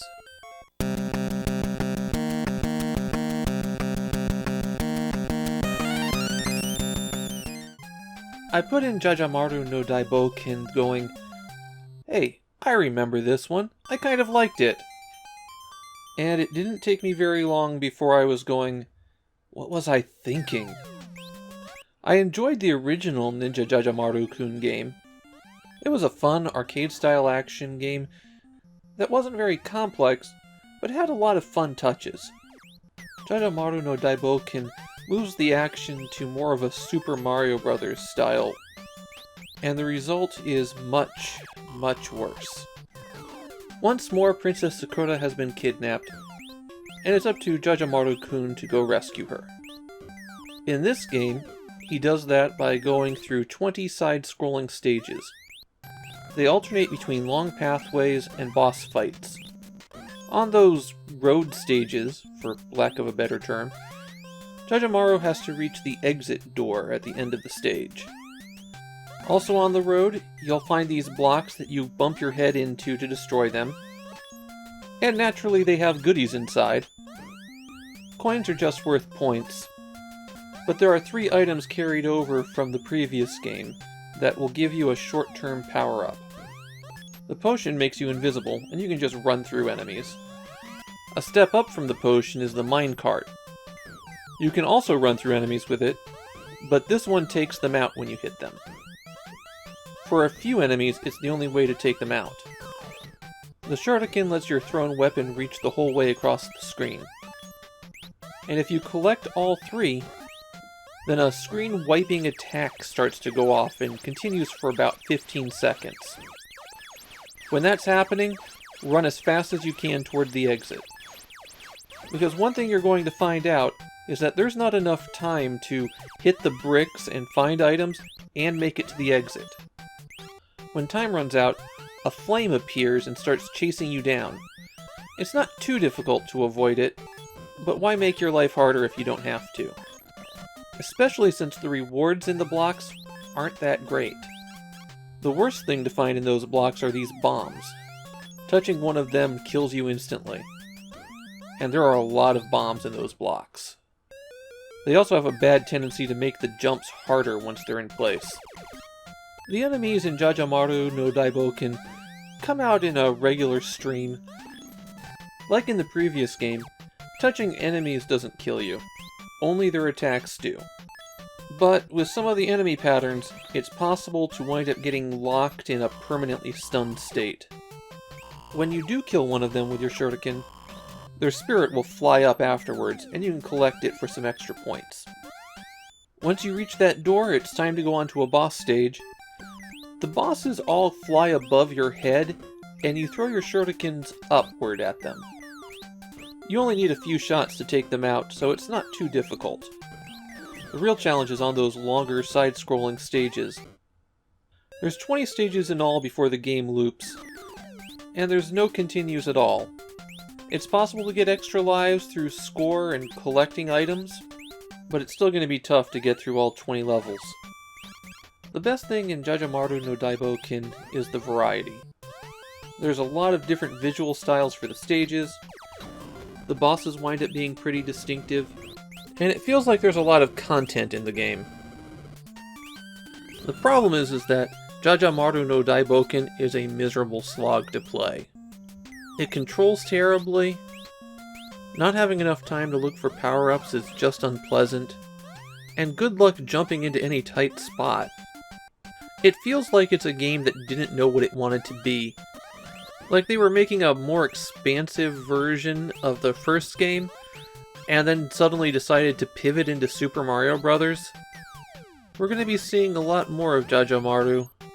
I kind of hope that this is the bottom.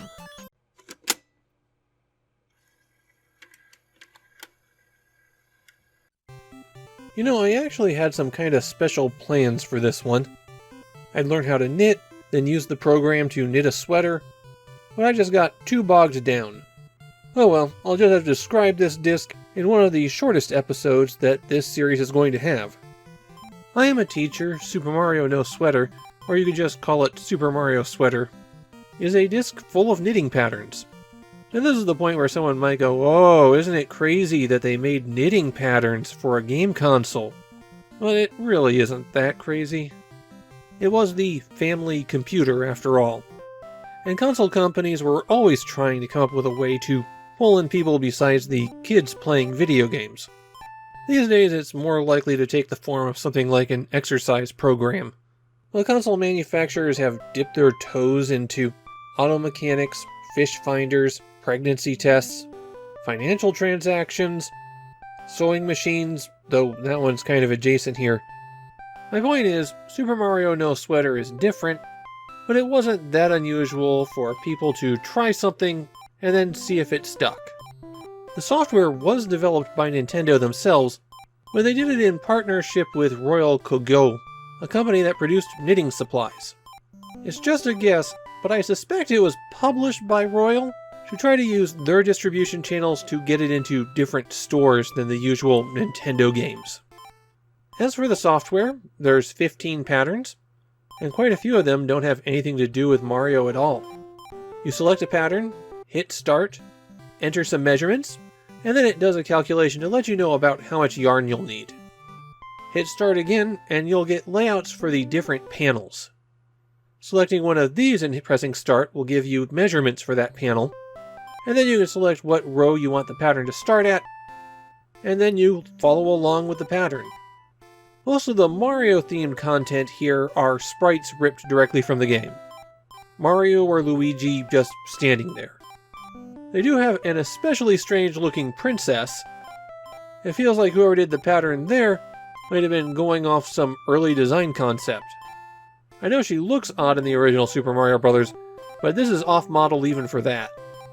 There's also a cat and bunny design if you just don't want any game characters. You can save your progress to the disc, so that you can pick up exactly where you left off in the pattern. Nintendo and Royal teamed up for 2 of these I Am a Teacher discs, and they were only released a month apart, so we'll take a look at those patterns in a couple of episodes. And that's it. That's all there is to this one. I can tell you that the I Am a Teacher discs are kind of pricey. They were never available through the disc rewriter kiosk, so having an intact one with the labels on it is pretty rare. I also get the impression that they didn't sell especially well.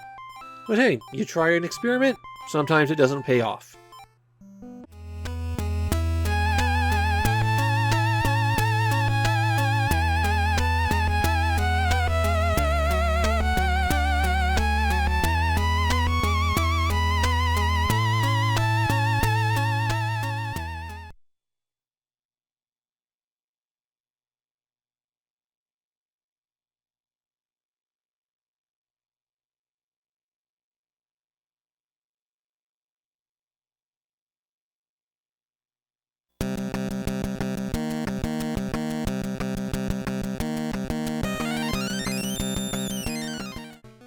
We've reached one of the more infamous kid disappointers of the Famicom era.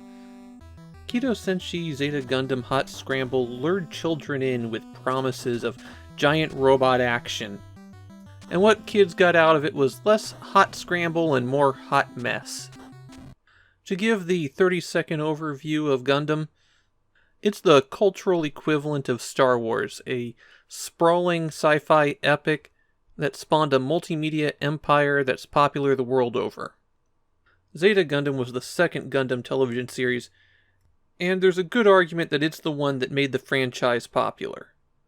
Masanobu Endo, creator of Xevious and Tower of Juaga, saw the show and wanted to make it into a video game. Namco at that time didn't want to make licensed games, so he left the company and developed it on his own before taking it to Bandai. He made an initial batch of 1,000 prototype carts that were distributed to school children for feedback. They didn't like the game, so Bandai quickly reworked it into its new form, which is the awful version that wound up getting distributed. Those prototypes are still out there, and they go for quite a bit. I also think they're a better game. Not good, just better. The game that was released consists of 16 stages, all with exactly the same structure. You start out flying over a planet and have to shoot down a certain number of enemy fighters. Then you fly up into space and do it again. Then you enter some structure and move around it very similar to Thexter until you locate a reactor. You blow up the reactor and that ends the stage. In the flight sections, the B button fires your rifle, which is the tube sticking out the front, and the A button boosts you forward at high speed. Enemies just pop in as those circles, you shoot at them, they shoot back at you, and you repeat. On later stages they do get to be a bit fast with how they'll pop into view suddenly and just start firing. If you're the kind of person who's entertained by seeing a drawing of your favorite robot turn up, there's an absolutely huge quantity of mobile suits. The game actually starts out with a credit sequence that shows them all, and it goes on forever. Some of the space sequences end with a battleship appearing that you have to shoot a few times before you can continue. But usually you'll just fly into something. Once inside, the B button shoots and the A button both jumps up into the air and turns your robot into a fighter ship. I'll be honest, I haven't seen all of Z-Gundam yet, but turning the robot into a spaceship really doesn't feel like Gundam. These crates can contain health or just increase your score, and there are 2 power-ups that you can pick up. The shield protects you from a few shots, and the rifle has a penetrating beam. When you reach the reactor, it doesn't do anything until you shoot it. Then it always fires off the same spread of bullets. It's fly up, shoot, and then dodge between the bullets before taking another shot. And that's literally everything to playing the game. You have 1 life, but you can continue forever. It really doesn't take long until repetition sets in on this one. The prototype version had you fight actual formations of enemies, and every stage was solely to wipe out the formation that you were fighting. That wound up feeling better than the constant random enemy spawns. And for the robot fans, it let them really get a good look at what they were fighting. Weirdly, this was one of the games selected to be remade for the GBA as part of the Famicom Mini line. Despite being awful, it was a big hit for Bandai. Of course, that was because anything with Gundam on it would sell at that time. There are a lot of Gundam games out there. By my count, we're going to see 11 more of them before we're done. And I've probably missed a few. But if there's one thing that's been consistent about Gundam games, it's that you're setting yourself up for disappointment when you buy one. Stay away from Hot Scramble. You're not going to enjoy it.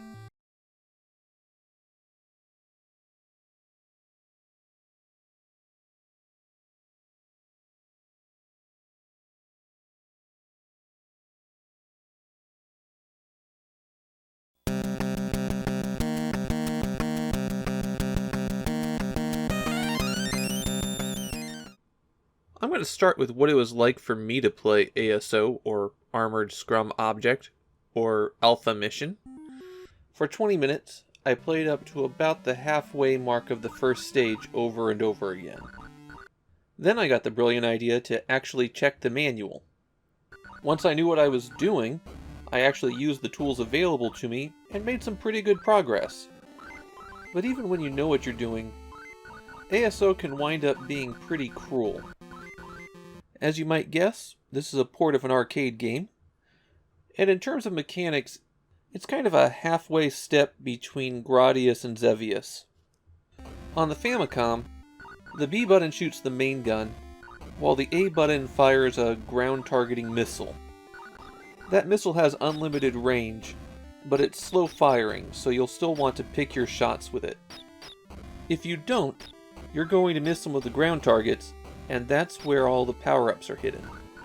The most vital ones to get are the S's. Your ship starts out nightmarishly slow. You'll have a hard time dodging anything unless you pick up one of these immediately.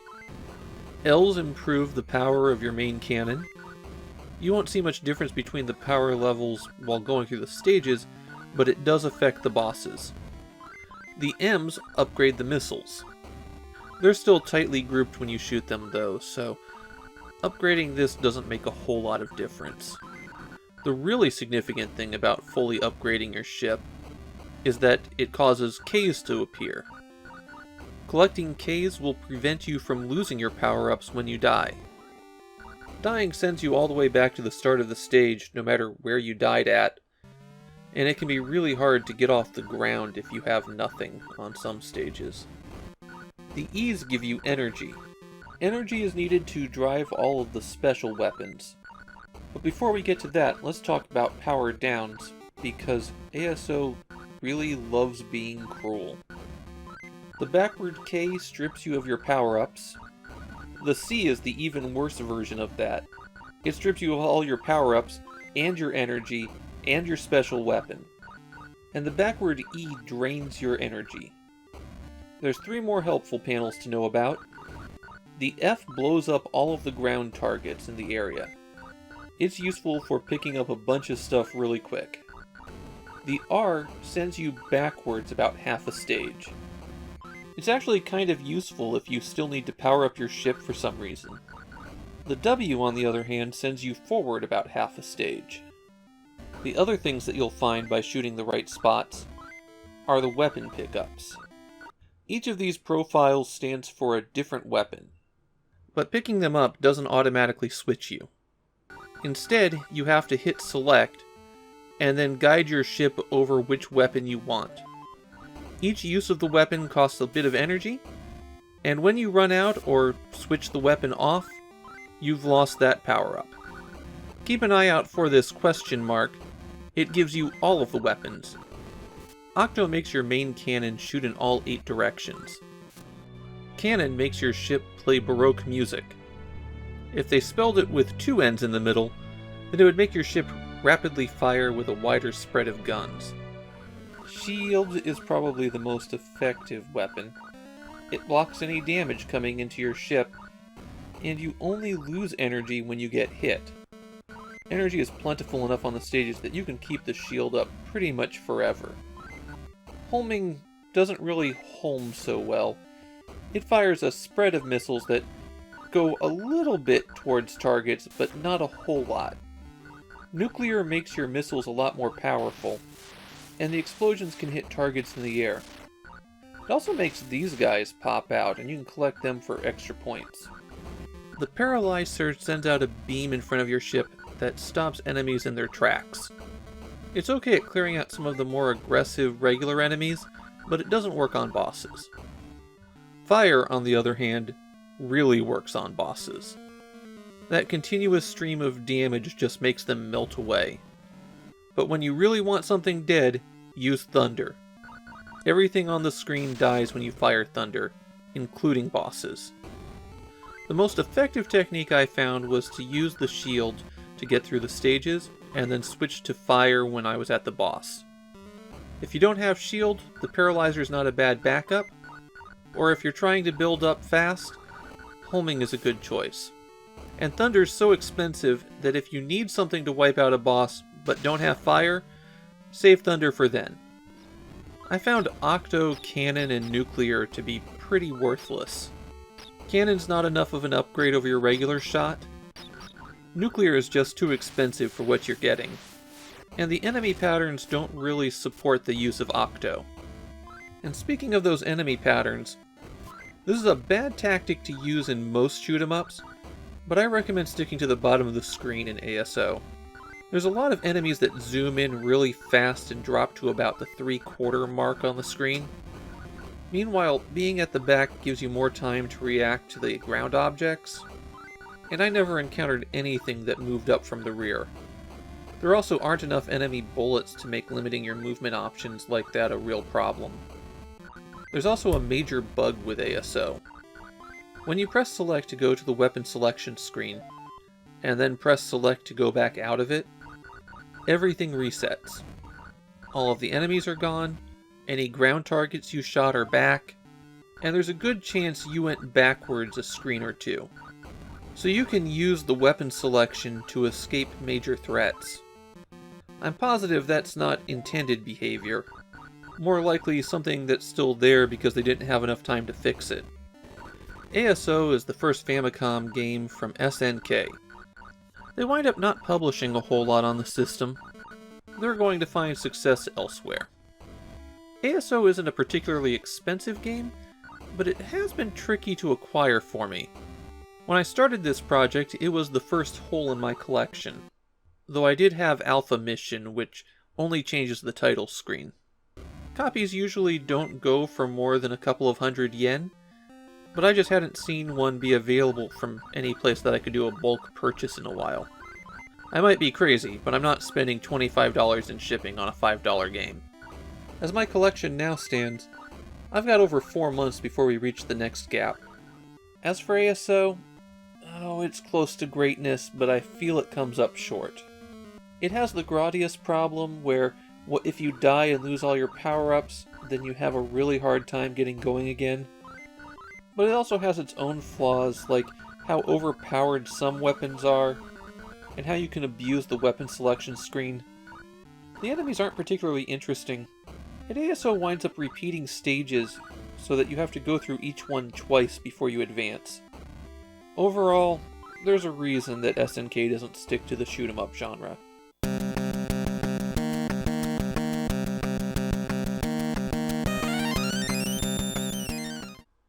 There are some games that when I sit down to record, I'm going, alright, I get to play this. And then there's Super Pitfall. I'm certain I've played worse games at this point, but when I look at Super Pitfall, none of them come to mind. It's definitely the worst thing from Micronix so far. Super Pitfall is directly derived from Pitfall 2. It shares the same enemies, some of the same obstacles, and the same goals as that game. Your goal in Super Pitfall is to rescue your niece, recover your cat, locate a giant diamond, and then make your way back to the starting point. You'll have to locate them within a vast cavern complex that extends deep underground and stretches far and wide. I have to give Super Pitfall credit on one thing. It is very ambitious. The game features a vast, continuous world. Of course, that might be why there's 5 seconds of loading every time you hit start or die. Everything else in this game, however, total disaster. Let's start with one of the more obscure ones, the graphics. Take a good look at Pitfall Harry here. See how he jumps? Does it feel kind of familiar to you? There's no proof, but it's a common theory among Famicom fans in Japan that Micronix stole and reworked the Super Mario sprite. Of course, the movement for it feels completely wrong. You might notice that the jumping movement's a little bit strange. That's because you can double jump in this game. Kind of. People are pretty sure it's a bug that got left in, but you can hit the A button a second time just after you've left the ground to get a little bit extra height. And oh, those bugs. Like how you can just walk through walls if you push against them long enough. Or how sometimes you'll just drop off a ladder for no reason. The manual actually tells you that that will happen. And have I mentioned the hit detection problems? No, the things that have trouble with hit detection are the items that you'd pick up. It feels like there's just one pixel for you and for the item, and those have to overlap in order to get it.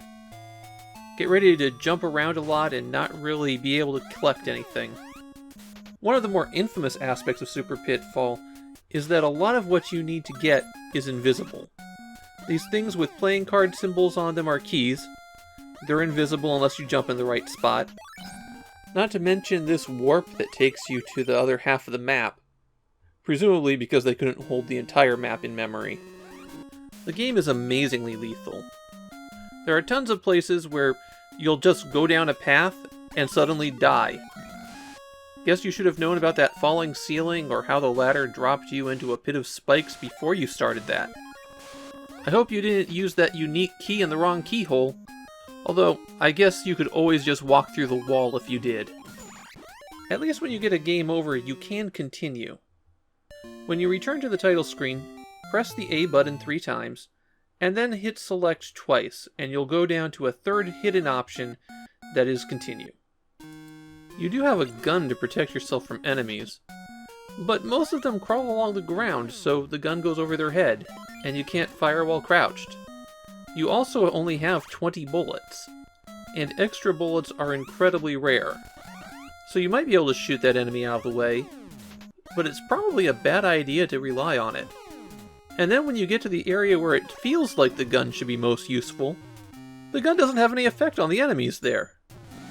The most interesting thing about Super Pitfall is that 30 years later, somebody fixed it. A ROM hacker going by Ness Rocks rebuilt the game, updated the graphics, fixed all the bugs, corrected the level design, basically put in all the work to make this game playable. The original release, however, is a nightmare game. Super Pitfall's bug-ridden, its gameplay is built on obscurity, and even if it wasn't, it just feels terrible to play. Maybe the most damning statement about the game is how there's a contest in the manual where if you beat the game and have a score over 1.5 million points, you could take a photograph of the screen and send it in for a card that recognized your achievement. As far as I can tell, no cards were distributed. From what I'm told, you only had a couple of seconds to take a picture of that message before it vanished from the screen. One last twist of the knife from Super Pitfall.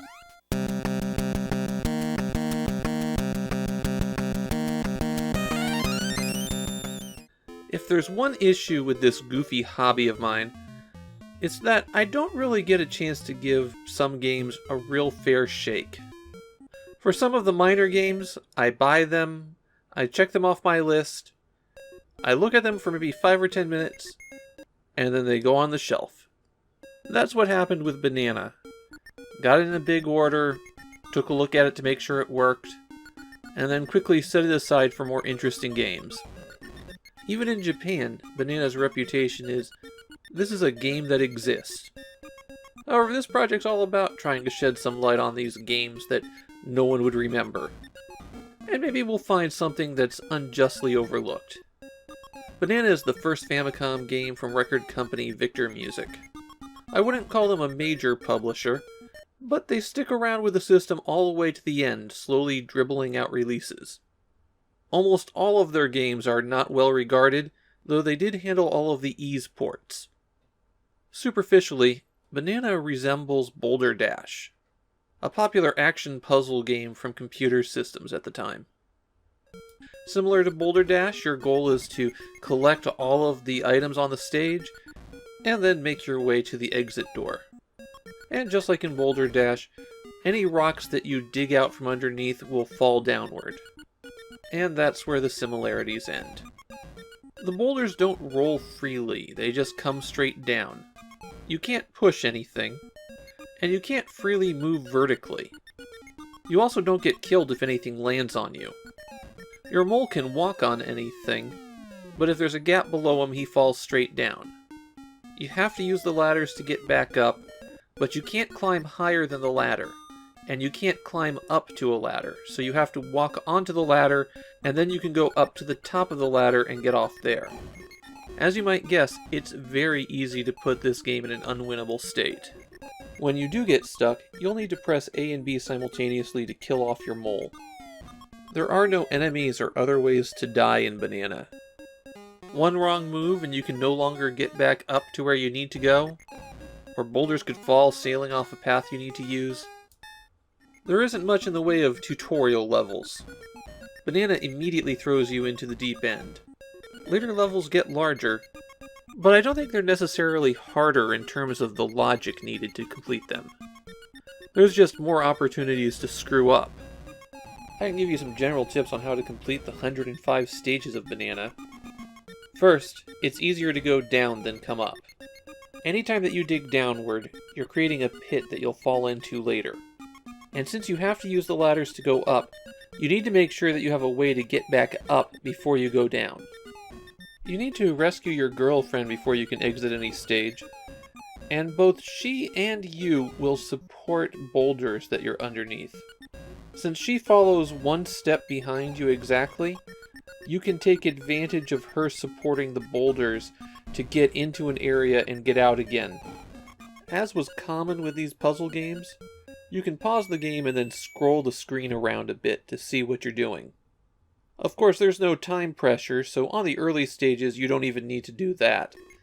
You can sit there and think about your move as long as you like. On some stages, you'll have the ability to use special items or build ladders. I never encountered any of those myself, though. You have 3 lives in which to complete the game, but you also have the ability to start at every 5th level. So you can start at level 1, 6, 11, and so on. Banana has a build your own stage feature. In the editor, you hit select to choose what you're placing down. The B button will place the item, or the A button will erase it. This is one of the games where you could save that information to the Famicom data recorder. Banana is a very slow game to play, and the way that the game draws in the graphics makes it look like a port of a computer game. And it kind of is. Banana is based on, but not a direct port of, a game called Mole Mole. From just the rule set, I'd consider Banana to be a perfectly average puzzle game. It's taking from other more popular games and not really putting enough of its own spin on them. The kind of thing that'd be fine if you really love puzzle games, but not something I'd really recommend to people either. The problem is that the implementation of that puzzle game in Banana is pretty poor. It's painfully slow to play, and giving the player 3 lives while only letting them start every 5 levels means that they can't really experiment with solutions. The problems take Banana from a game that'd be, it's fine I guess, down to, yeah, don't bother.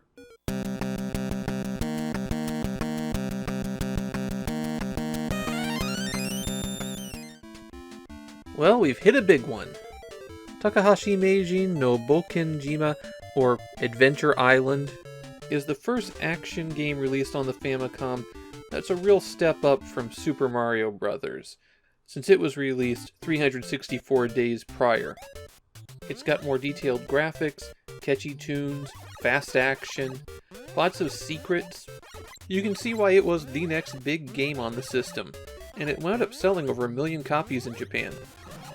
Of course, the game didn't originally star this caricature of Hudson Soft's best-known employee. The game started life as Wonder Boy, a Westone creation that was published by Sega for arcades. The Wonder Boy family tree is a nasty snarl with 7 distinct series in it, all owned by separate companies. The version that won't take 20 minutes to explain is that Westone owned the game, but Sega owned the name, and Westone sold the game to a lot of people. Hudson replaced the main character, and that's how we got this game. And then Hudson went on to make 12 sequels to their own game without Westone's involvement. We're going to come back to Takahashi Meijin games 4 more times before this project's over with. In fact, the very last Famicom game is Adventure Island 4. So let's start digging into this. Takahashi's girlfriend Tina has been kidnapped by King Kura, so he'll have to trek through 32 stages spread across 8 worlds, each with platforming and action challenges, until he rescues her. Wonder where I've heard something like that before. The A button jumps, and the B button will either throw your item, or if you hold it down, it'll let you run. Boy, this sounds familiar. The key thing to understand in playing Adventure Island is that the bar at the top is not a health bar. It's a timer, and you replenish it by collecting food. There isn't enough time to complete the stage without collecting food on the way, so you'll have to be constantly eating. And the food appears as you get kind of close to it, but then fades away just as quickly. It introduces a tension to the game. Keep going forward and try to complete the level faster, or turn back to get that vegetable you missed. The timer doesn't count down at the same rate on all stages either. On the mountain stages, it goes much faster. Touching anything will kill you in this game, with one exception. The rocks just make you stumble. You can actually take advantage of that in a few places to stumble through some obstacles.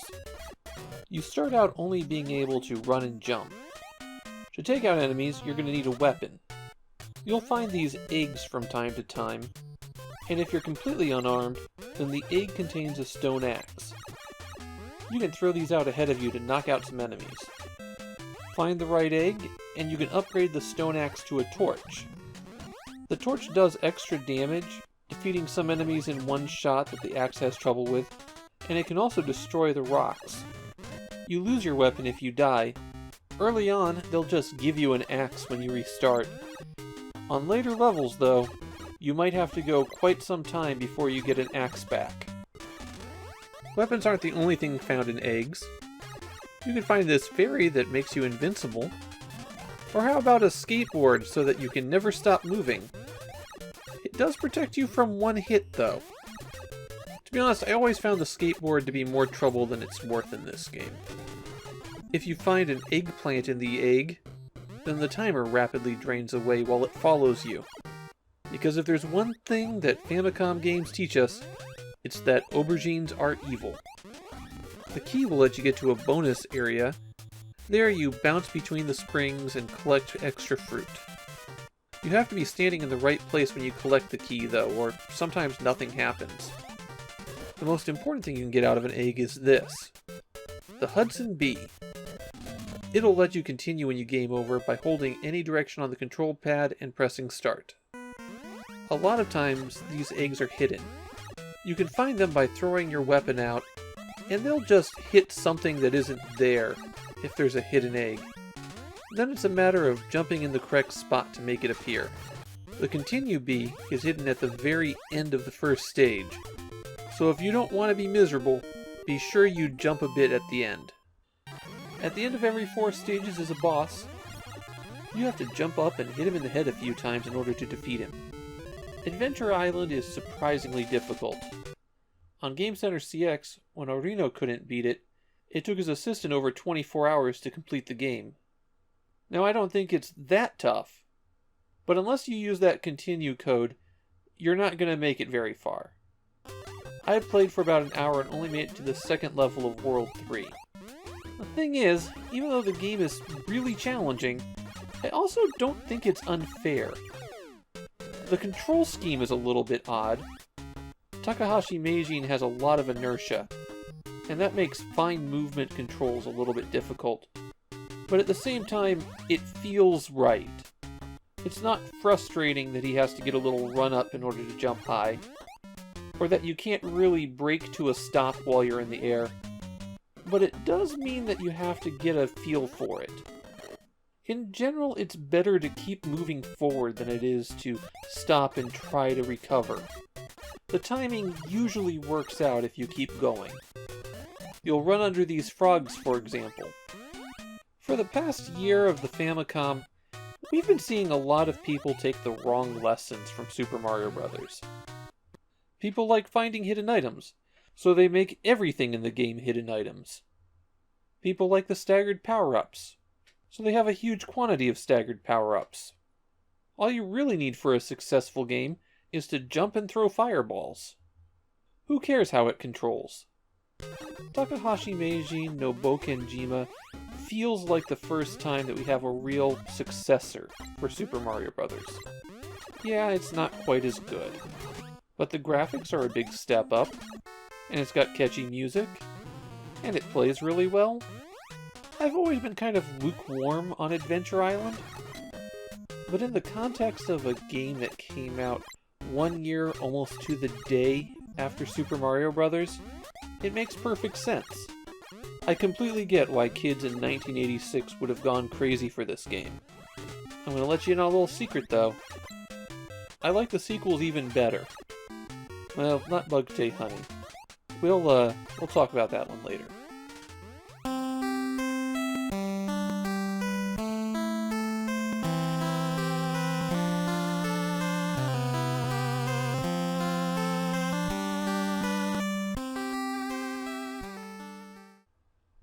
Okay, you start with Wonder Boy. Wonder Boy forks into Adventure Island. Adventure Island spawns its own series. 2, 3, and 4 are on the Famicom, plus the spin-off Bugtail no Honey. On the PC Engine, there's Takahashi Meijin no Shinbokujima, which in the US is New Adventure Island, and that one will be more confusing in a couple of minutes. The Super Famicom got 2 Super Bouken Jima games. Over on the Game Boy, 2 and 3 on the Famicom got directly ported over there. In Japan they kept the numbering, but in the US they were renumbered to 1 and 2. There's also an enhanced PS2 remake of the original game, plus a WiiWare reboot of the series. Weststone's second Wonder Boy game was Wonder Boy in Monsterland. That was a launch title for the PC Engine as Bikuramon World. In Brazil it became Mônica no Castelo do Dragão, and yes, my Portuguese is even worse than my Japanese. While on the Famicom it became Sayuki World, which spawned its own series. Sayuki World 2 was its own game, and that forked again into Wampum in the US. Back to the main line with the first Wonder Boy 3 game, that's right, there's more than one of them, Monster Lair. The PC Engine CD-ROM version of the game was the simplest fork ever, as all they did was change the sprite of the main character and dropped Wonder Boy from the title, still calling it Monster Lair. The other Wonder Boy 3 game was The Dragon's Trap. On the PC Engine, Hudson released Dragon's Trap as Adventure Island, because why should any of this be simple? While over in Brazil it became Turma de Mônica em o Resgate. Of course, Dragon's Trap got a remake, and that remake spawned its own sequel, Monster Boy and the Cursed Kingdom, because the Wonder Boy series didn't have enough things growing off of it. After that came Wonder Boy and Monster World, which also got split off in Brazil as Turma de Mônica na Terra dos Monstros. Brazilian viewers, I'm done torturing your language. On the PC Engine, this one became Dynastic Hero. Then the 6th game in the Wonder Boy series was called Monster World 4. Sega had finally worked out the trick of owning both the name and the game at this point, so people weren't making ports of it with replaced graphics. It never ends though, and a remake has been announced for this one. And that's why you can't talk about Wonder Boy without going cross-eyed.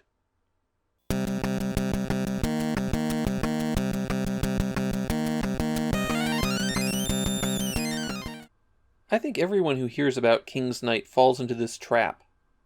Someone describes the gameplay, mentions that the game is not very good overall, but people still go, yeah, I gotta try that. It sounds kind of neat. And then they play it and go, oh, it really isn't good. There are a lot of pieces here for a good game, but they never manage to come together. The box tells you that King's Knight is a formation RPG. This is a lie. As you can see, the game is actually a vertically scrolling shoot-'em-up. While you can level up your characters, as far as I can tell, levels do nothing in this game. The level is actually the sum of all the power-ups that you've collected. So it doesn't give you any more hit points, and it doesn't necessarily mean that you're any stronger. There are 5 stages in King's Knight, and you always play through the first 4. On those 4 stages, you're controlling a different hero. There's Rayjack the Knight, Kaliva the Wizard, Barusa the Monster, and Toby the Kid Thief. Presumably he's a kid who is a thief, not a thief who steals kids. They each have their own individual stage, and on those levels you have to blow up as much terrain as possible in order to locate power-ups. You can also jump on top of the destructible terrain. You do that by pressing against the side of it, not against the front or back of it. Survive until the end of the stage, and then they march off to meet their destiny. Die, and you just go on to the next character. After you've been through all 4 stages, the surviving characters meet up at Stage 5 where they're off to rescue a princess. There's a catch, however. To complete that 5th stage, you need all 4 characters, and all of them had to have found a set of power-ups in their own stages. So if you lose somebody, you're in a dead man walking state. The stages are always played in the same order, and they are very slow moving.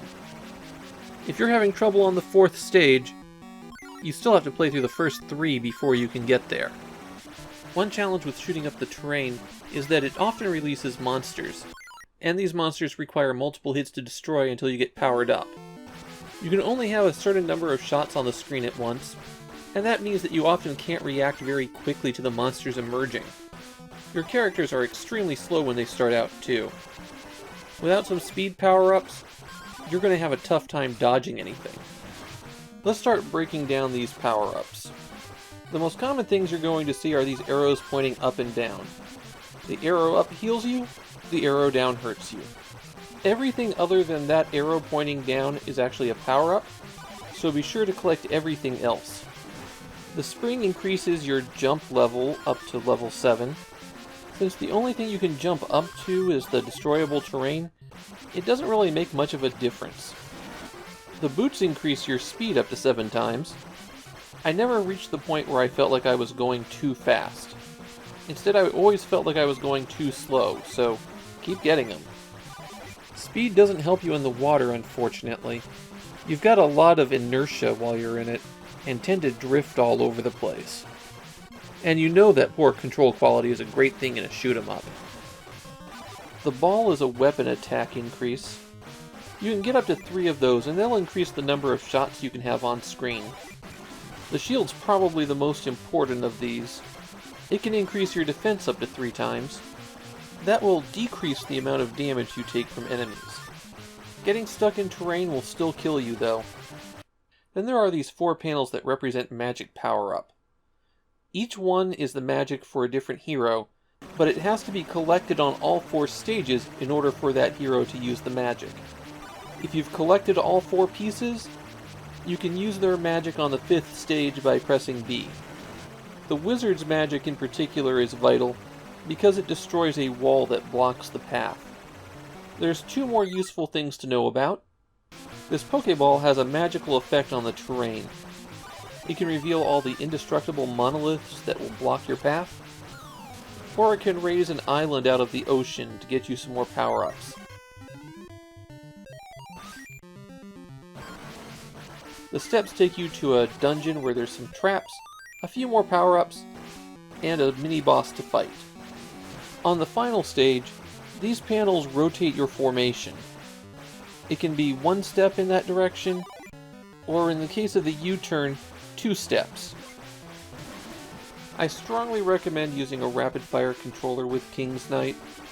The way that monsters just drop out of terrain on you can be instantly lethal, and if you have a rapid-fire controller, you'll shoot much faster than they appear.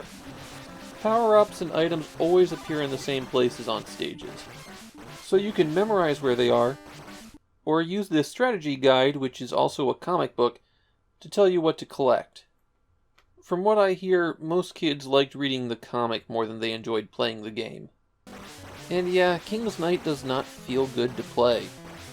It's a slog to get through each individual level. The characters don't really feel very differentiated. And there's a lot of no-fun gotcha moments in it. The thing I found most interesting in King's Knight were some of the creative enemy patterns, like how these guys always follow the road, or these guys that just walk the shorelines. It's not like King's Knight is a bad game. It's not totally incompetent. It's just they had a bunch of ideas that they put into the game, and didn't seem to think about how they'd work together. They must have liked the setting, though. Right after this, the team would start work on a more ambitious game, though it winds up being delayed quite a while.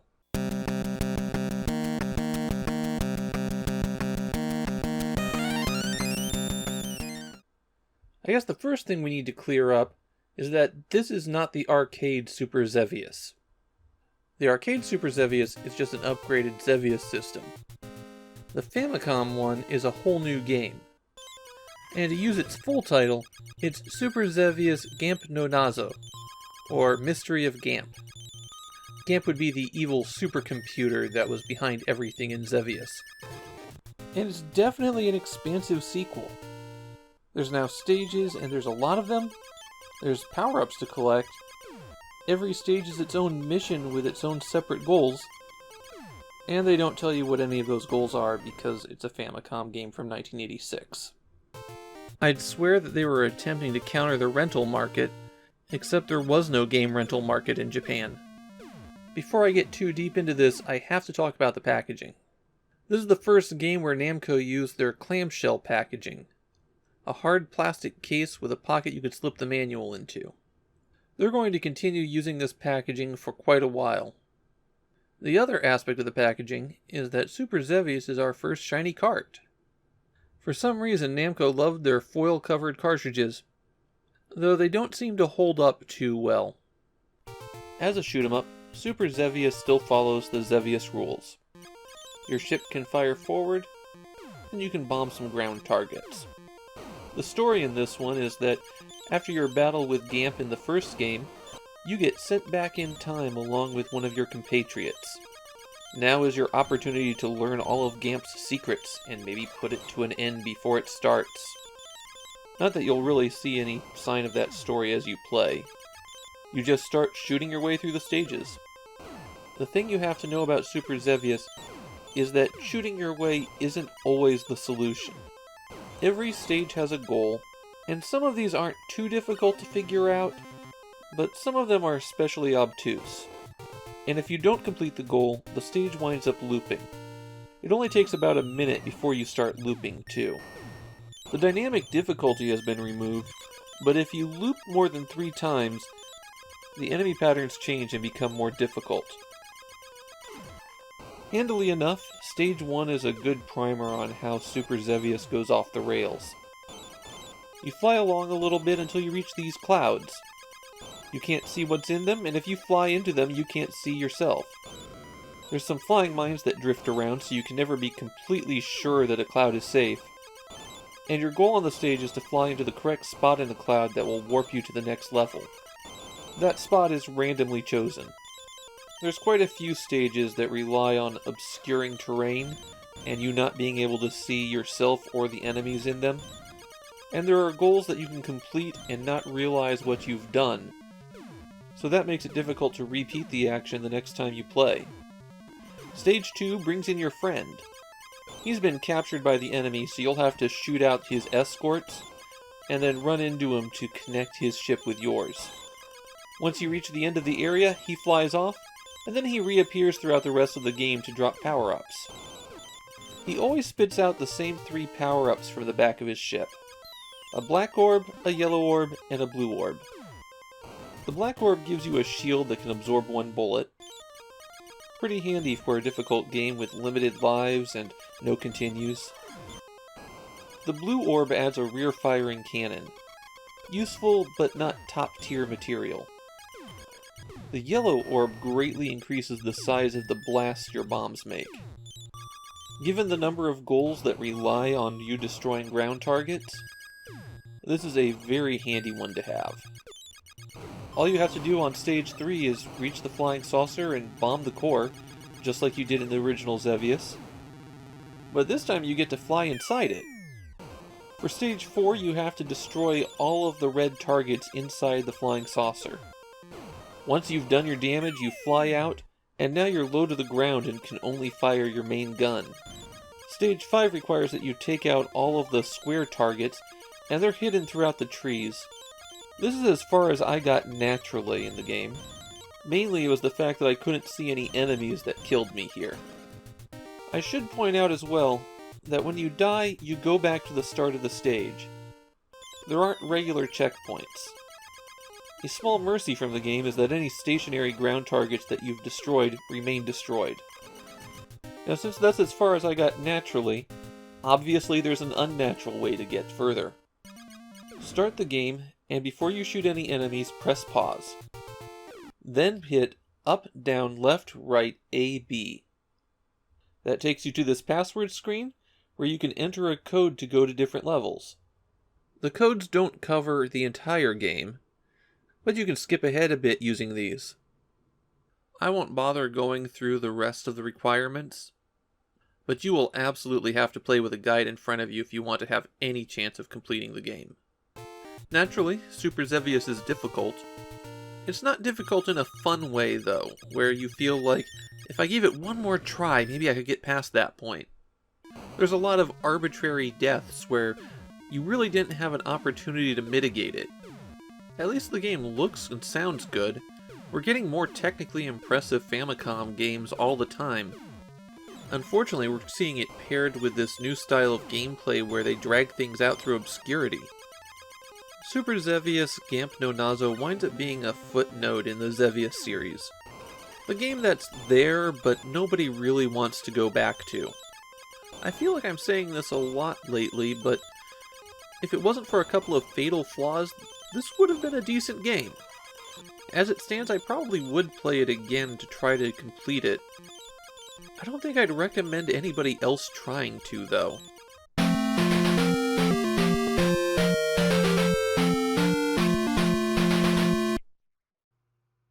This is Tenzel Kim.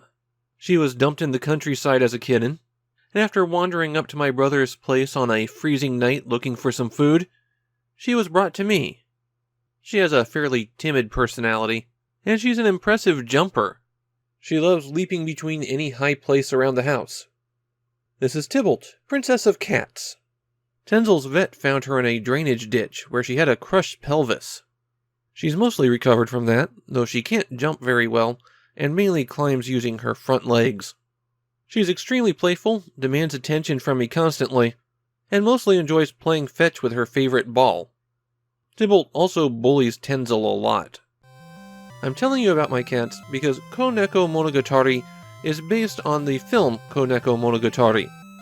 The film, known as The Adventures of Milo and Otis internationally, is infamous for the abhorrent treatment of the animals in it. Now obviously the game developers didn't have any hand in that. They got an assignment after the fact, and might have never seen anything more than a completed film. But it's really hard to disassociate the game from the movie. Fortunately, Koneko Monogatari is a truly awful game, so I don't have to think about it that long. An English translation of the title would be Kitten Story, and you're playing as a kitten advancing through 24 stages of platforming. Basically, you're doing a full year, and there's 2 levels per month. One of the levels takes place during the day, the other takes place at night. The A button jumps, and the B button is an attack of very limited usefulness.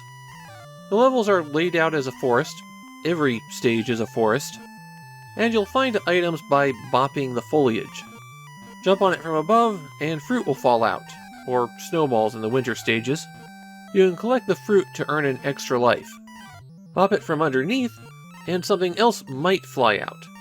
The most common thing you'll spot are eggs. The eggs will fly out of the tree, and if they drop below the branch that they got bopped out of, then they'll break when they land. So you'll have to catch those in the air, but if they land on the same branch, or one nearby that's of similar height, then they'll sit there and let you collect them. Eggs are ammunition, and you attack using them by jumping and hitting the B button. They'll drop the egg right below you. Enemies that have things dropped on them get defeated. That includes the fruit, and even eggs that you didn't catch. The problem with the eggs, though, is that there's hardly any of them in the game. You really have to just dodge everything, since any contact with any animal will kill the kitten instantly. There are a couple of special eggs that you can collect. There's a red egg that's worth some additional points, so you know, a real high priority item there. And there are eggs with letters on them that spell out help. After you collect 4 of the eggs with letters, a puppy comes out to follow you around and defeat enemies for you. It also has a bad tendency to be kind of useless. The puppy also kills you if it touches you, so it's not really that much of a help. Another thing that you can get out of the branches is milk, and that will make your kitten invulnerable for a short period. And you better take advantage of that to get as far forward as you can. All of your enemies in Koneko Monogatari are forest animals, and these just appear wherever. Enemies tend to just spawn in. It's very likely that one will appear right on top of you.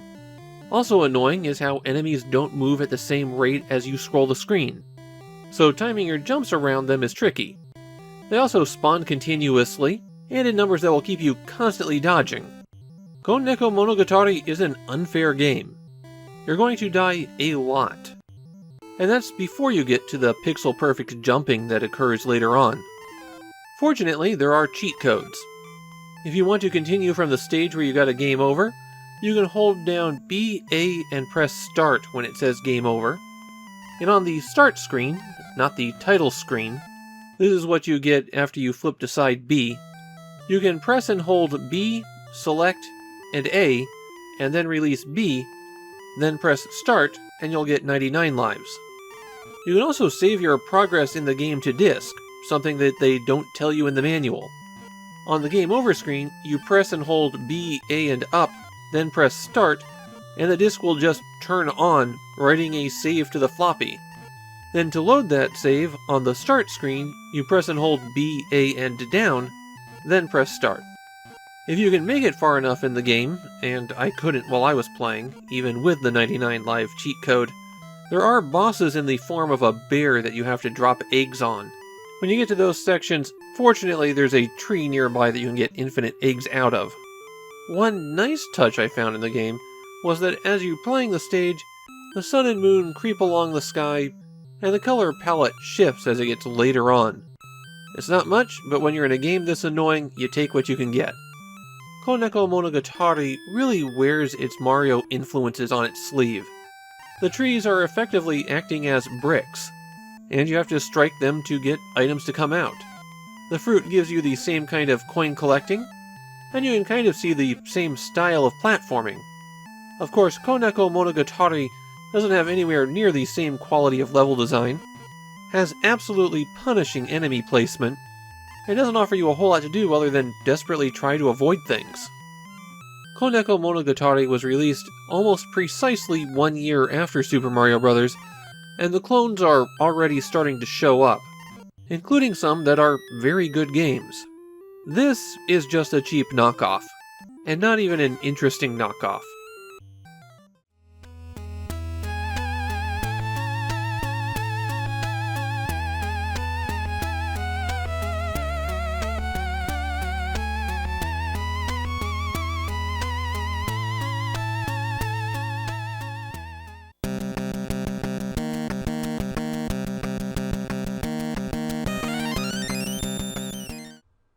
I've got to say I'm impressed with Ghostbusters.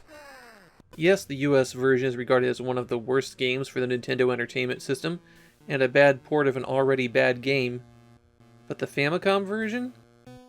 The Famicom version is even worse.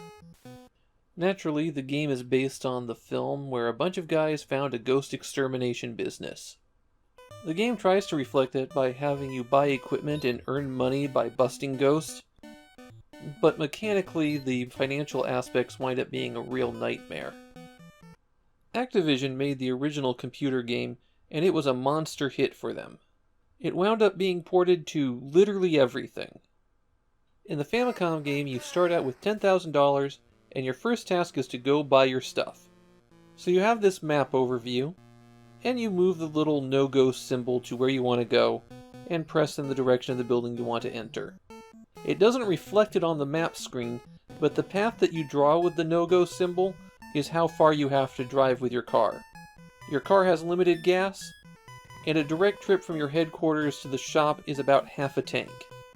So if you drive around, you're going to run out of gas really fast. You can refuel by running into these oil drums that you'll see while driving, but if you're driving fast, you won't have enough time to react and pick them up. Bumping into any of the cars costs you money immediately, and if you bump into one on your first drive, you might as well just restart. Getting over that initial cash hurdle in Ghostbusters is a big task, and you can't afford to lose that. If you drive around too much, you could run out of gas, and then you have to push your car to the gas station. You can always drive over to refuel it yourself. It's the spot marked with a GS. Okay, you've made it to the shop. Now it's time to buy your starting equipment. Here's the bare minimum of what you need. The capture beam will herd ghosts into the traps. The regular trap looks like a bargain, but you won't be able to earn any money with it, so pay for the super trap. Finally, you need the ghost alarm, otherwise you won't be able to find the places where you can make money. The total for all of that comes to 11,000, and you started with 10,000. Dropping any one of those severely restricts your ability to make money. But of the three, set aside the ghost alarm. The ghost alarm makes the buildings flash red where there are ghosts, but a haunted building will also flash red if the no-ghost symbol's next to it. As I mentioned, moving the no-ghost symbol around the map means that you'll never arrive at your destination, so just plant it between two buildings near the shop and wait for one to flash red. You could be waiting a while. The ghosts that move in the middle towards the Zool building are increasing the city's PK energy. Once it gets high enough, you go into the Zool building to try to beat the game. You need to get equipment to help you survive that ending area though. And to get that, you need to bust lots of ghosts. We've got one, so let's drive over to the building and bust some ghosts. Move into position, press the A button to drop the trap, press the A button to launch your beams. Press the A button to launch the trap beam. Basically, everything occurs in steps. Oh, and you have a random time limit here that tends to be very short. So get ready for frustration as you spend 5 seconds to collect all the ghosts, and then just have the stage end for no good reason as you're hitting the trap button. Boy, it sure is fun to just lose for no good reason. The more ghosts you capture at once, the more cash you get. That's why you needed the super trap. It can capture all the ghosts at once. You never have to go back to Ghostbusters HQ to drop off the ghosts or anything like that. So just drive around and repeat that scene over and over and over again. You might go back to the shop to pick up the Hyper Beam, which is a little bit taller. The Ghost Vacuum isn't worth it because the ghosts rarely go directly over your car. Eventually you'll earn up enough cash to buy some of the good equipment to get you through the final stage. And while I ran out of patience well before I got to that, I can show you the ending. That's right, on the Famicom version, the ending is a black screen that it sits at for a full minute. A bug prevents the ending text from appearing. There is a bug that works in your favor in the Famicom version. In the shop you can press the B button to select items that you own and sell them back, and these give you about half of what they're worth. You can also buy things that you already have, and the shop just takes your money and gives you nothing in return. There's one exception to the selling price. You can buy a ghost alarm for 2,000 and sell it for 3,000. Feel free to use that one since this game is unfair to begin with. Every so often I think, maybe I'm being unfair to Ghostbusters. Maybe my memories are playing tricks on me, and it really isn't that bad. It really is that bad. This is a prime example of just crapping out anything onto the Famicom because it will sell.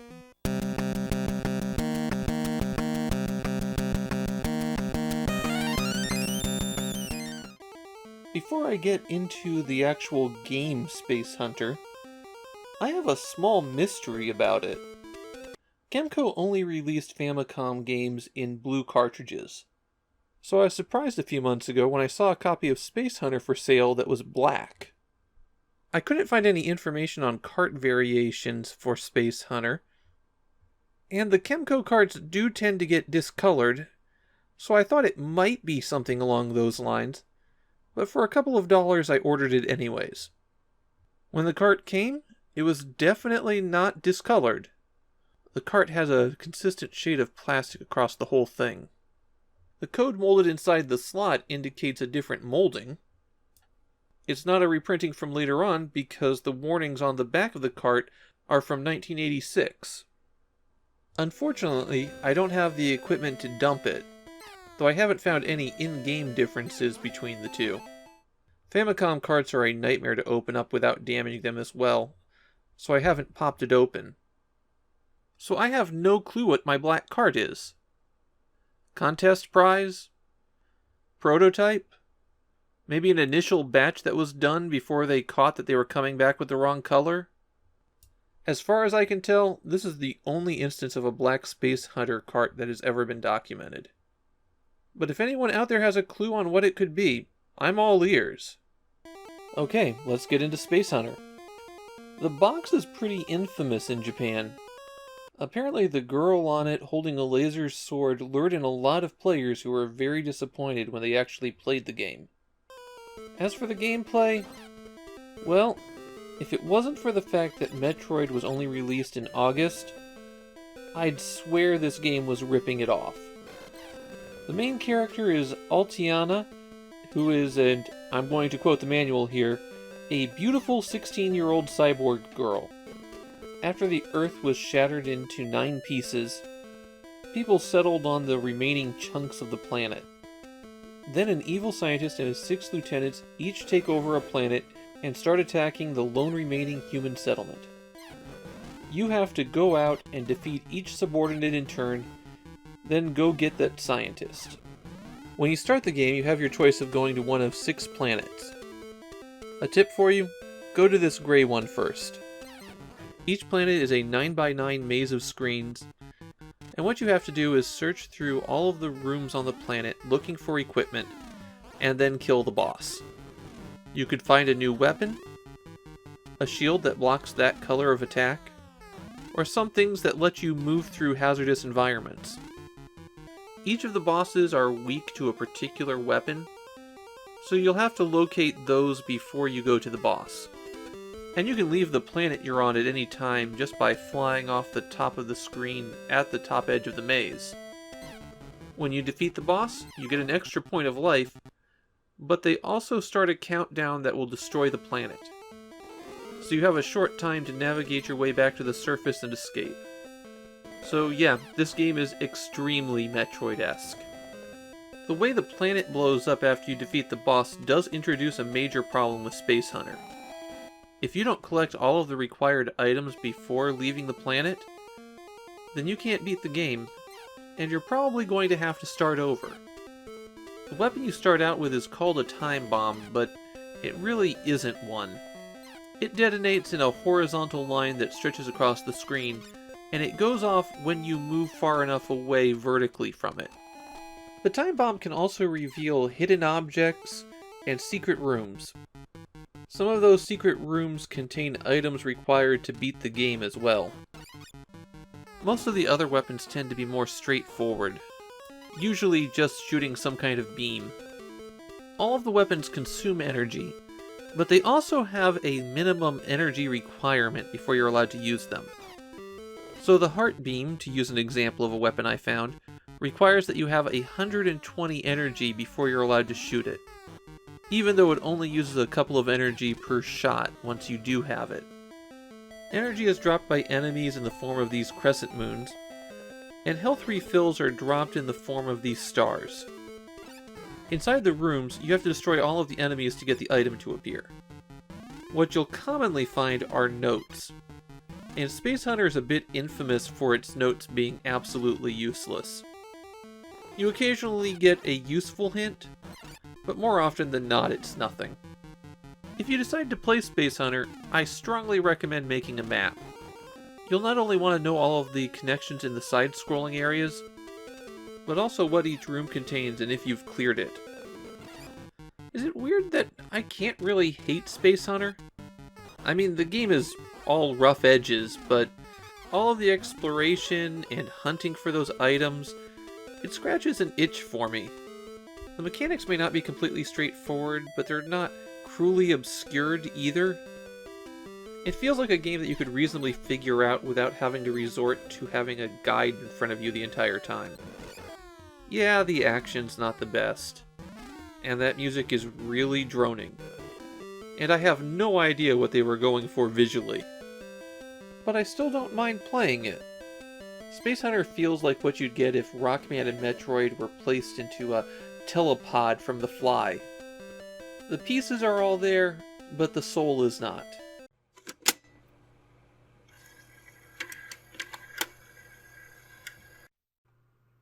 I've got this impression that so far no one has really known what to do with all that extra disk space the Famicom disk system offers. Even with Nintendo, the most they've done is have extra levels. Well, now Konami has reached the disk system, and they're going to show people how it's done. A little bit of context here. Konami had been making a ton of arcade games, and then starting around 1983, they really started shifting their focus more towards computer games.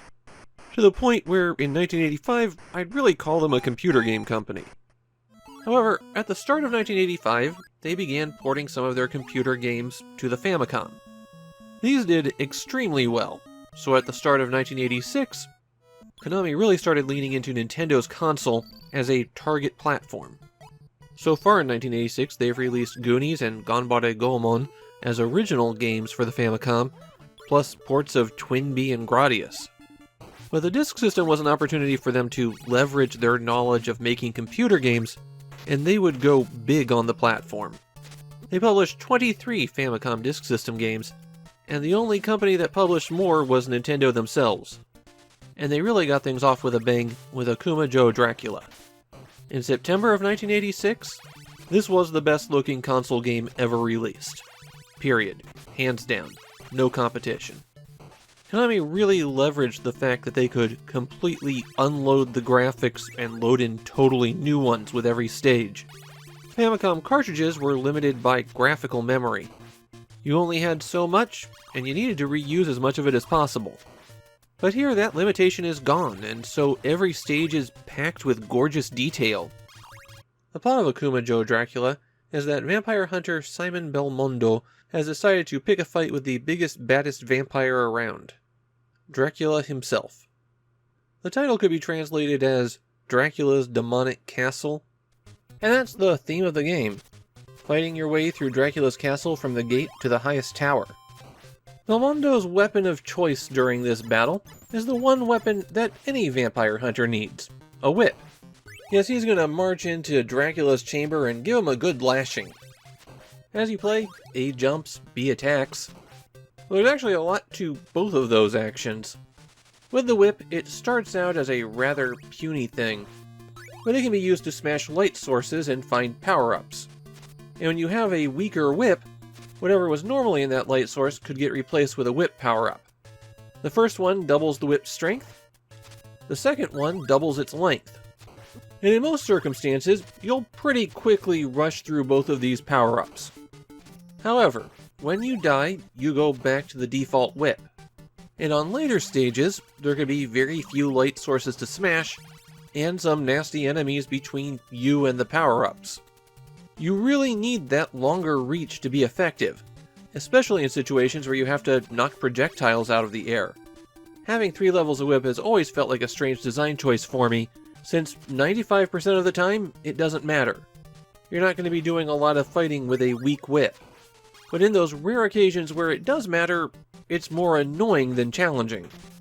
The whip also has a slight delay when you attack.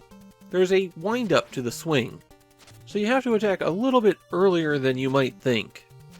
It gives combat in Akumajou Dracula a little bit of a weird rhythm. Jumping in Akumajou Dracula also has its own weird rhythm. It feels closer to the early arcade games like Donkey Kong than it does to platformers of this time. Belmondo's jump is fixed. It always goes the same height, it always goes the same distance. Your options are either to jump straight up or jump forward.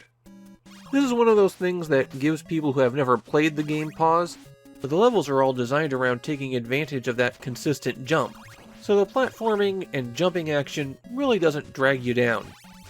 Now the extreme knockback that comes from enemies, that's its own thing. That tends to be more of a threat than anything else in the game. Even if you're not getting knocked into holes when you get hit, you're often getting knocked into a position that's less advantageous for you. The enemies in Akumajou Dracula are some of the most iconic in video game history. If you play video games, then you know that red skeletons get back up, you know that axe knights throw boomerang-style shots, and I can trigger traumatic flashbacks in you by saying 2 words: Medusa heads. The bosses are classic movie monsters for the most part, though I don't really think death counts unless you really don't like Ingmar Bergman films. The enemy bar at the top of the screen is the boss's health, something that was vital to have visible the entire time you were playing. More seriously, it's probably because they didn't want to change the interface while people were fighting a boss, and they wanted to give players feedback on how they were doing. But it's still kind of amusing that it's there the whole time. Belmondo can collect additional weapons to assist him on his path. These drop from the light sources that you smash, and you use them by pressing up and B. Activating these weapons costs a heart, and those hearts also drop from candles, torches, and whatever else you whip that's on fire. Maybe some kind of sconce.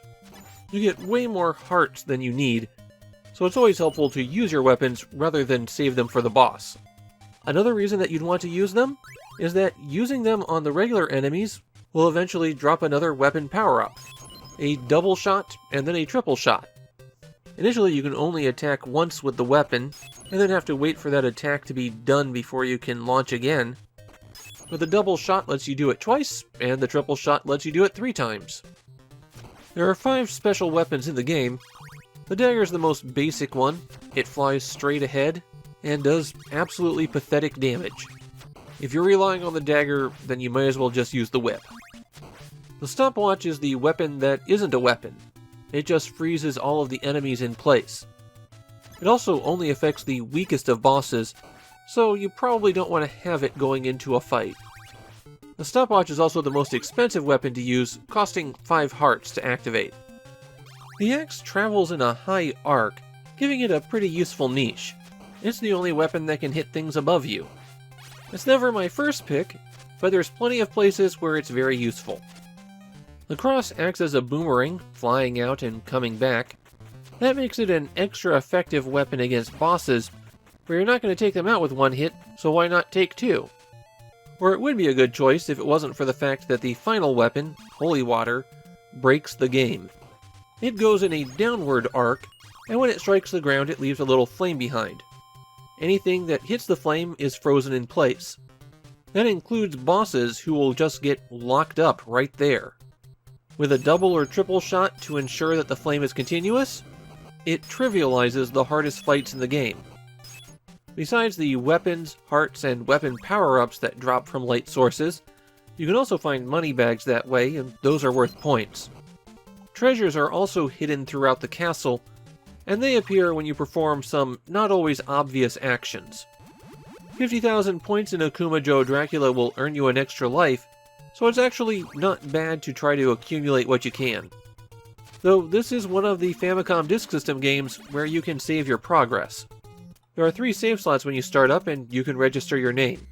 Though to save the game, you have to get a game over. There's one more thing you can find while exploring the castle, and that's everyone's favorite wall meat. Smashing open certain walls will reveal meat, hopefully well preserved, and that's how you restore Belmondo's health. If you're watching a video on Akumajou Dracula, then you already know it launched a huge franchise. There's a sequel on the Disk System that we'll see pretty quickly, and then another sequel on the Famicom. Akumajou Dracula was re-released on the Famicom at the very end of the system's life, and Konami added an easy mode for the cartridge version. Akumajou Dracula has been remade multiple times, and the very first reimagining was released just a month after this. Vampire Killer on the MSX is built on a lot of the same design, but takes the concept of exploring Dracula's castle in a completely different direction. While people often say that this series isn't as popular in Japan, at least for this original Akumajou Dracula, it was very popular. Not popular enough to be one of the top-selling Disk System games, but it was still beloved even at the time. My own take on Akumajou Dracula is, yeah, of course it's great. It's one of the all-time classic 8-bit games. One of the ones that defines the 8-bit look. It might be difficult, but it's still a delight to play. It's one of the ideal games of the era. It's really hard to get better than this.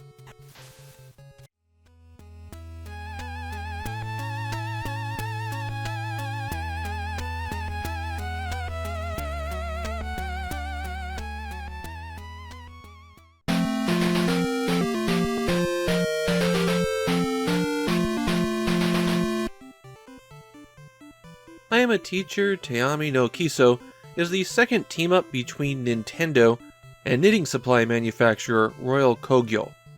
It's not the strangest team-up in video game history, but it is one that raises eyebrows. The first disc, Super Mario no Sweater, was a set of knitting patterns. Nothing more complicated than that.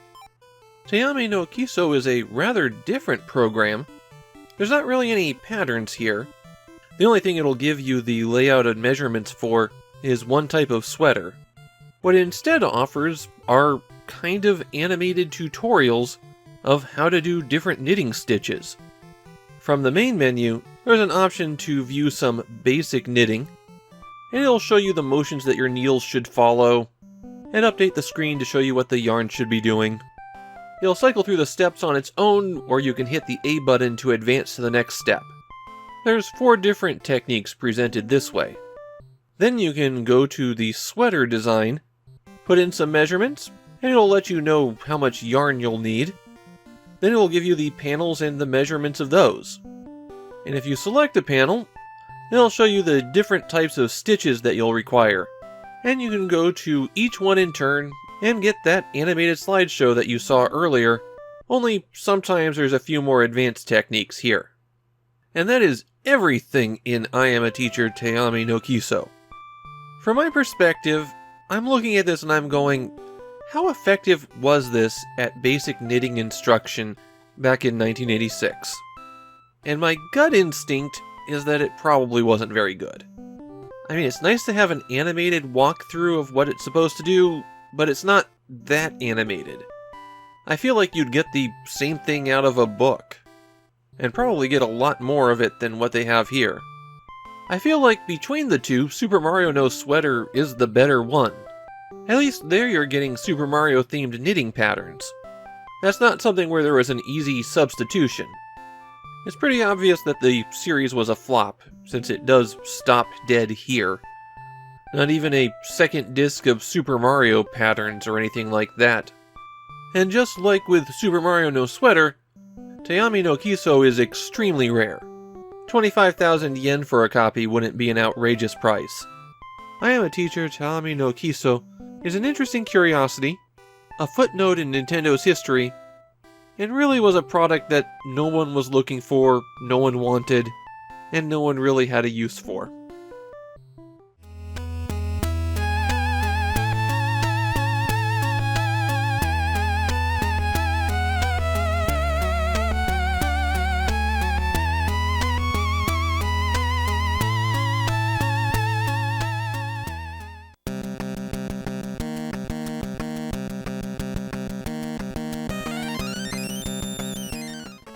I've never been fond of Commando, or Senjo no Okami. It just never felt very good to me as a run-and-gun. Playing it this time, I think I worked out why. The Famicom version is a technical disaster. A quick peek at the US version made me think that those problems carried over there too. This is the first time that Capcom produced a Famicom port of one of their games in-house, and after the disasters of Micronix, you'd think that this would be less flickery and glitchy. But no, if anything, the flicker seems to have dramatically increased. The Japanese title means Wolf of the Battlefield, and the original arcade game was quite a hit for Capcom.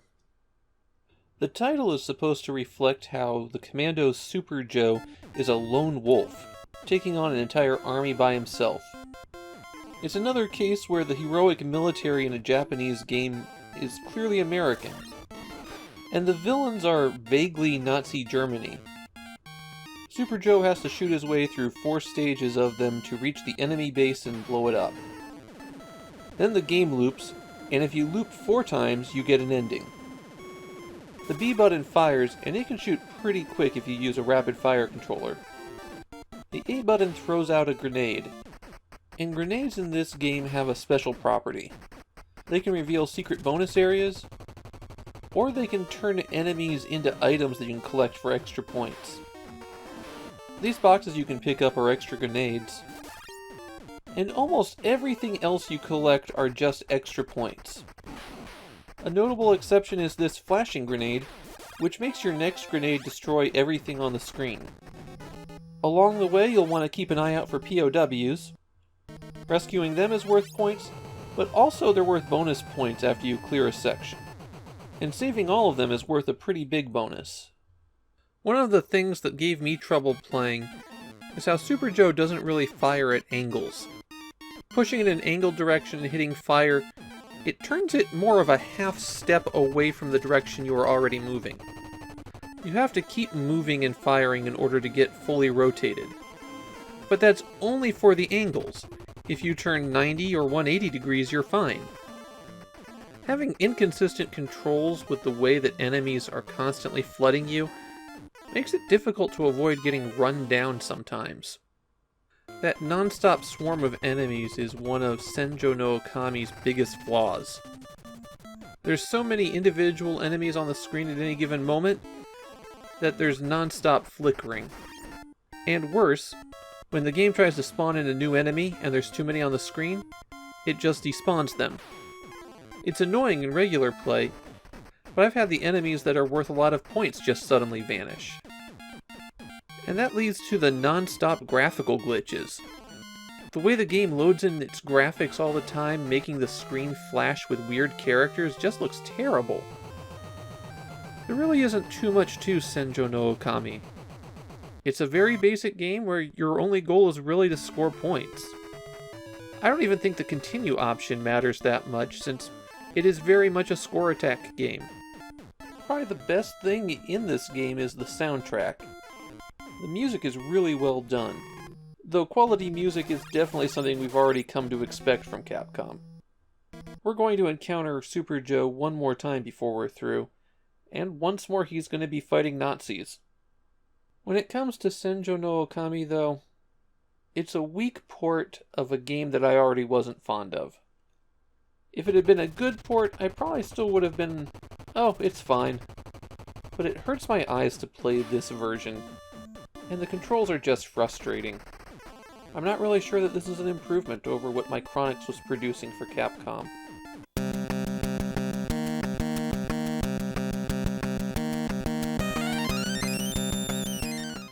I've always bounced off Terra Cresta. It's one of those games that I hear about how beloved it is in Japan, and tried it out, and went, why? And it's not like Nichibutsu has a long history of high-quality shoot-em-ups. But for this series, I actually have to sit down and dedicate a little bit of time to figuring out each game.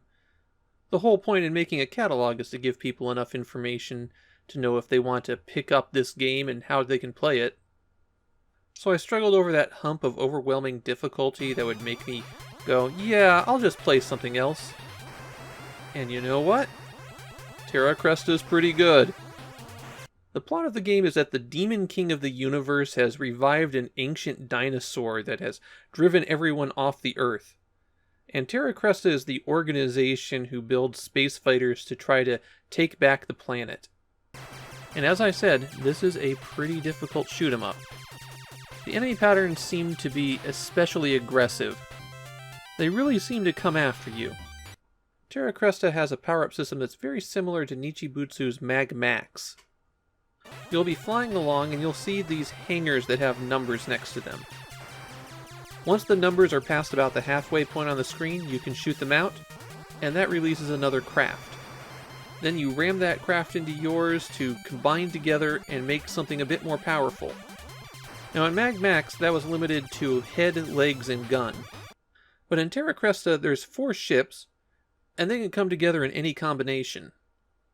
Your starting vessel's Ship 1. Adding Ship 2 doubles your forward firepower. Ship 3 adds a rear-firing cannon. There aren't a lot of enemies that approach from the rear, but given how aggressive the enemies are in general, it doesn't hurt to have something behind you. Ship 4 changes the main gun into a more powerful version. Ship 5 gives you a rear shield, but it doesn't work the way you might think.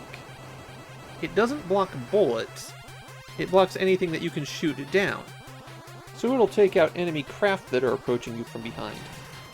If you're hit while you're combined with any other ship, then you go back to just Ship 1. Getting a fully powered ship is a real challenge. If you manage to pull it off, you turn into an invulnerable phoenix for a few seconds. The best I've gotten so far is 4, though. Every time you combine with another ship, you get 3 of those F-balls that you see at the bottom of the screen. You're firing your gun with the B button, and the A button uses one of those F-balls. The exact effect of those depends on how many ships you're combined with. 2 ships, and you spread out to fire this crescent beam between you. 3 ships becomes a spread fire formation. 4 ships send out the spinning shield that knocks out enemies. And 5 is what they call a cross formation by default, where the ships spread out and fire into the center. But that's by default. From the title screen you can go to Design, and there you can set up whatever formation you like for your 5 ships. One very useful aspect of those formation attacks is that only Ship 1 is vulnerable. You might be a big target when you're combined with a few other ships, but you could always break out into a formation attack and dodge things with 1 while shooting down everything with the rest. You're invulnerable when you go out to the formation and when you come in from the formation as well. That's something that can save your hide. Maybe the most disappointing thing about Terra Cresta is how it uses the continuous levels, and it doesn't really feel like anything gets broken up. As far as I went, I never saw anything except for this brown terrain. It's not a horrible style, but flying over a few different things would be nice. Terra Cresta gets a few sequels, but there's nothing else on the Famicom. There is a sequel coming out this year from Platinum Games, though. This Famicom game, though? I was having fun! Yeah, I didn't make significant progress in the short time I can dedicate to recording, but I could feel the progress being made. Getting all those ship parts is a fun challenge. and it's going to feel so good when I finally pull it off.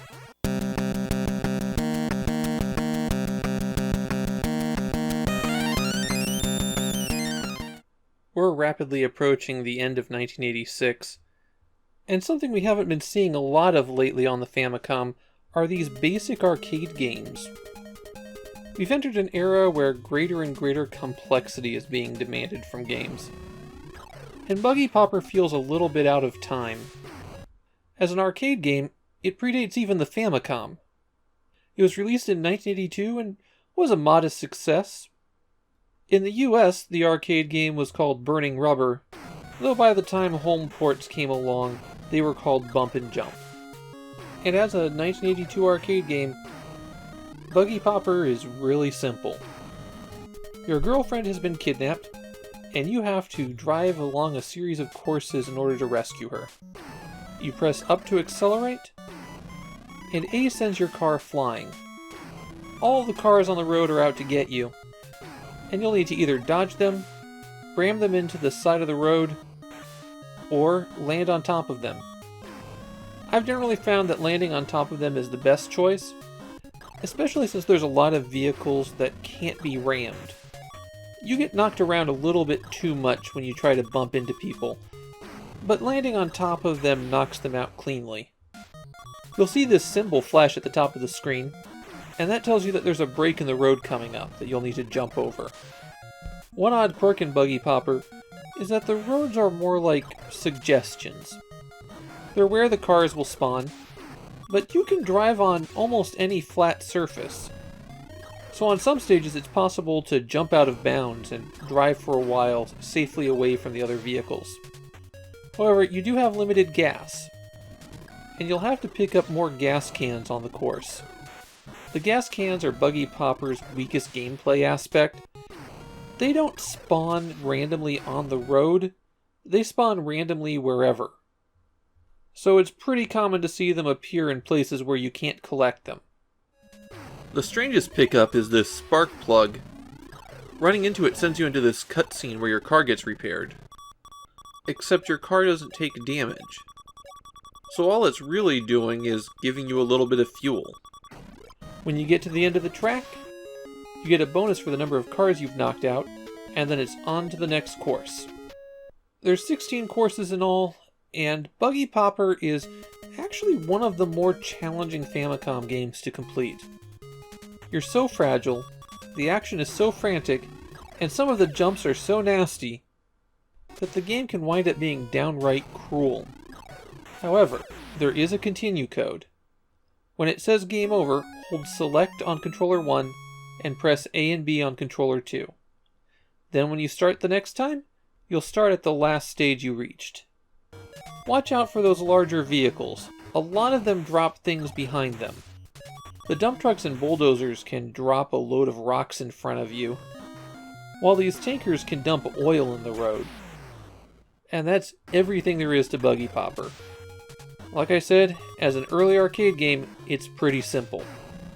It's actually a game I enjoy a lot. It's a pretty good reproduction of the arcade game. And yeah, I'm probably never going to actually beat it, but I enjoy sitting down and playing it for 15 or 20 minutes every once in a while. I think it's my favorite Data East game on the system, though that's kind of a low bar.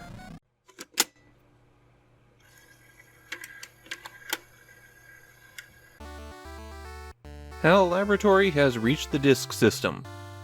Even Nintendo's formerly close partners weren't getting early development hardware for the platform. 9 months after the system's launch, and HAL's first game is just Othello, something that's used as a basic programming exercise. It's not the most thrilling of debuts, though HAL will have another game out for the disk system in a few weeks. The publisher Kawada's only games are Othello, and that's because they're the board game company that owns Othello. Othello, also known in the public domain as Reversi, was a Japanese board game invented in the 1970s that broke through to the public by being very easy to understand. In fact, that was the advertising tagline: "A minute to learn, a lifetime to master." The game is played on an 8x8 grid, with 64 discs that have black on one side and white on the other. Each player has a color, and the game starts with the 4 center squares filled in with alternating black and white.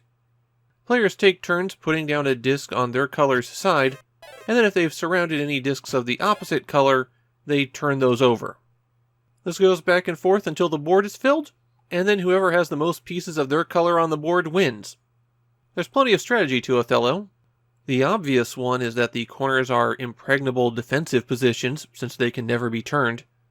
But skillful players will also be forcing moves, since you always have to place a piece so that it turns tiles over, and in general will be working to limit their opponent's options. If you ever can't play a piece because nothing will turn over, then play goes to your opponent.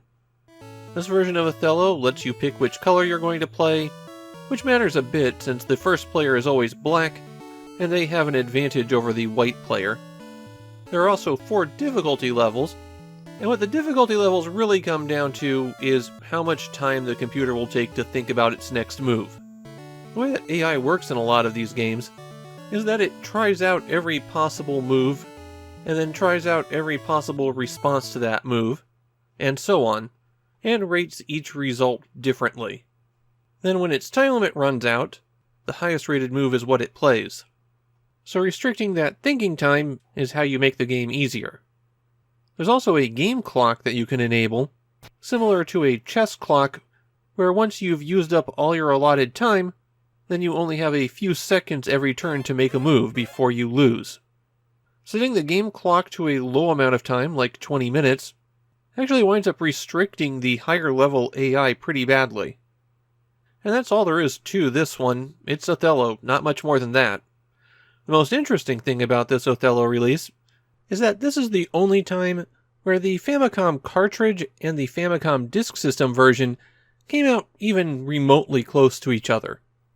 The Disk System version was first, but exactly 1 month later, the Famicom cartridge version was released. For all of the other games that had both cartridge and disc releases, the time between those was much more significant. My take on it is, well, it's Othello.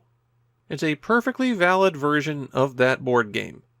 It's not especially exciting, since you can get versions of Othello just about anywhere, and it's also a pretty bare-bones package.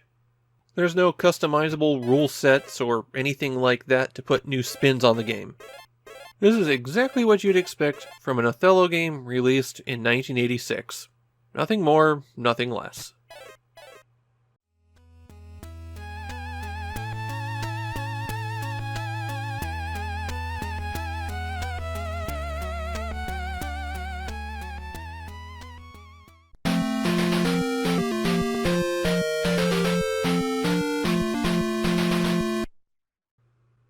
Just by watching this video, a winner is you. I'm just heading that off so that every comment on this video isn't that phrase. I'm a little bit surprised that Nintendo was reusing this music on their title screen all the way in 1986. I thought they had finished with that back in the early days of '84. If you can't place the tune immediately, they got used in a few sports games, most notably baseball. For the title of the game, well, it's just really pro wrestling. In Japanese, it's a loan word from English, but they abbreviate it. So it essentially winds up being pro rests over there. It's a little bit awkward bringing it back to English, but what can you do? Pro Wrest was not the first wrestling game available on Nintendo's platform. Both Bandai and Namco beat Nintendo to the punch with this one, though it doesn't seem to have mattered a whole lot. I've held that there are no good 8-bit wrestling games, and Nintendo's Pro Wrest certainly fits into that theory. Your goal in the game is to climb the ladder to the top of the Famicom Wrestling Association, then defend your title 10 times, after which a super wrestler will appear to try to take you out. The Famicom Wrestling Association only has 6 wrestlers in it, so that means you're playing 16 matches. Despite being on the disc system, there's no way to save your progress or your wrestler's record, and matches take about 3 to 5 minutes, so you'll be playing effectively identical fights for a long time if you want to beat this one. The wrestlers available to you include Fighter Hayabusa, who is not based on the actual wrestler Hayabusa, as he would debut about a year later. The next wrestler is Starman, then Keen Corn Karn, Giant Panther, perhaps the least sexy Amazon ever put into a video game. And finally, King Slender, who has the exact same build as every other wrestler in the game. When you want to start the game, you have to hit left and right to select which wrestler you're going to use, and then you can choose to play 1 or 2 player. And you really don't want to play 1 player. To be upfront with this one, playing Pro Wrest on your own is a horrible experience. It's marginally better with 2 players, because if the other player starts using some cheesy tactics to lock you down, then you just punch them in the arm and make them drop their controller. When the computer pulls the same move on you over and over again, you can't do that to it. The only thing you can do is learn a move that it has a complete blind spot to, and hit them with it over and over and over again. The action becomes painfully boring if you do this, but if you choose not to, then you just get jump kicked in the face infinitely. Every wrestler has about a dozen moves that they can perform, and to go over the most basic ones very briefly, the A button does a jump kick, while the B button does a punch. Double tapping in a direction will make you run, and if you get into a grapple, then you can mash the A or B button to throw your opponent. All of the wrestlers also have 1 or 2 special moves that are all their own. You'll need to know how to use these because they tend to take priority over other moves that your opponent is doing. And so if you do them over and over again, then you'll keep knocking them down. As you get beat up and knocked down, eventually there will be a sound telling you that your stamina is running low. If you get pinned after that, you're not getting back up. On the other hand, with your opponent, there is no sound. You'll just have to make a rough estimate on when it's okay to pin them based on how long it takes them to recover. To pin them, when they're on the ground, you just approach and hit A. When Pro Wrest was released, it was extremely popular. It was the 5th best-selling disk system game, with 1.4 million copies out there. Now that's a lot for 1986, but keep in mind, there were only about 4.5 million disk systems sold. So about 1 in every 4 people who had a Famicom disk system had Pro Wrest. The game still has plenty of fans in Japan. The most lasting legacy of Pro Wrest is a result of its developer. Shortly after creating Pro Wrest for Nintendo, the developer would change their name. They became Human Entertainment, and Human Entertainment went on to make the Fire Pro Wrestling series, which makes Pro Wrest the unofficial start of an enormous pro wrestling video game franchise. I think it's pretty obvious from what I've said so far that I do not like this game. Even if I didn't stumble across the fact that there's one move with Starman that makes him undefeatable, this just isn't an interesting game to play. There's not much you can do in the match except use your best move over and over again. It's not the worst wrestling game that you could play on a Famicom platform, but that doesn't mean that it's any fun to play now.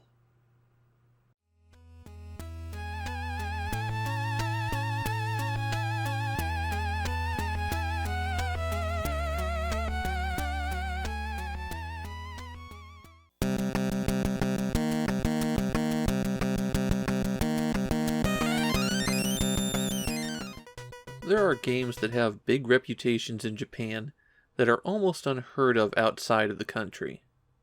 Urusei Yatsura Lum no Wedding Bell is one of those games. And let's just say it's more infamous than popular. There are 2 threads we need to follow at the start of this. Let's begin with Urusei Yatsura. It was a wildly popular comic and cartoon in the 1980s. The very short version of it is that a lecherous jerk has an alien princess move in with him after she thinks he proposed to her. It's one of those things from the 1980s that you shouldn't go back and revisit now. And if you know Urusei Yatsura for anything, it would be the alien princess Lum who kind of became the face of Japanese animation for a little while. Meanwhile, Jalico released an arcade game called Momoko 120%. It was pretty forgettable, but there is one weird thing about it. The background music is a rendition of the opening theme to the Urusei Yatsura cartoon. When it came time to make the home port, Jalico changed out the sprites for the character to Lum. The story of the game is extra confusing. An earthquake at their high school opened up a space-time warp and set the building on fire. Lum has regressed to early childhood and will have to go through each era of schooling again. She has to climb to the roof of the burning building in order to get out, and that ages her up to the next level of schooling. Also, the space-time warp stripped her of her ability to fly for some reason. Yeah, that wasn't the cleanest way to justify switching out all the sprites. Each school is a multi-store building, and the big challenge is locating the path upward. You could get up by taking an escalator, bouncing on a trampoline, or riding an elevator. The levels wrap, so you can just keep going in one direction and wind up where you started. Keep an eye out for these holes, though, with the little circle and X in it. Those holes aren't crossable. As the game progresses, the buildings get taller and the fire spreads faster. This is one of those games where touching any little thing will kill you instantly, and the enemy spawns are random. The only consistent behavior that I noted was that they tend to appear right in front of you. The Famicom version greatly increased the enemy spawn rate, and that leads to several problems. You'll often have enemies appear where you're going to land when you've dedicated yourself to a jump. You can't fire while you're crossing on these overhead bars, and there will often be an unending stream of enemies spawning on the far side. Even worse, some of these bars are longer than the screen, so you have no hope of clearing it out before you start to cross. And those enemies are a large part of why it's no fun to play this game. You're going to die a lot to circumstances that are effectively out of your control. It's intensely frustrating when the flow of enemies just doesn't stop, and you just can't get over a hole. There are power-ups in the game, but they're all invisible. You have to jump in the right spot to make them appear, and then jump again to collect them. The most common thing you'll need to spot are switches, which will activate moving platforms. But other ones will make you invincible for a short time, or change your outfit from the tiger stripes to a schoolgirl uniform. Once you reach the top of the building, keep an eye out for the UFO. You have to grab onto that, and that will carry you on to the next stage. In between stages, Lum will age up a little bit, and then you're back at the bottom floor of the school. The weirdest thing about Urusei Yatsura is just how many Lum sprites there are in the game. There's 10 full designs in the game. A basic one for each of the 5 levels, and then the alternate uniform that you can pick up. Urusei Yatsura Lum no Wedding Bell isn't the worst game I've played for this project, but it's one of the most infuriating ones. I really felt that the thing restricting my progress wasn't my lack of skill, it was the way that the game was designed. And maybe I could learn to mitigate the enemy behavior, but this isn't a good enough game for me to even try that. The most interesting thing about the game to me is that they matched the color of the cartridge to Lum's bikini. That's not much of a legacy.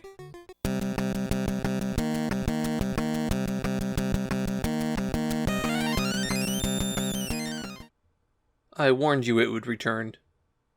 6 months after they dropped 3 educational games on the same day, Tokyo Shoseki is back with the remaining elementary school math lessons. And in those 6 months, they've become more ambitious with their game design. The first 3 Keisan games were very simple. Keisan game Sansu Yonnen, or calculation game 4th grade math, is a weirdly complicated game. Although there's 4 menu options, there's actually only 2 minigames this time. And in a shocking twist, one of them is actually halfway decent. We're going to start with the other one, though. This horror-themed minigame is actually the one that takes up 3 spots in the main menu.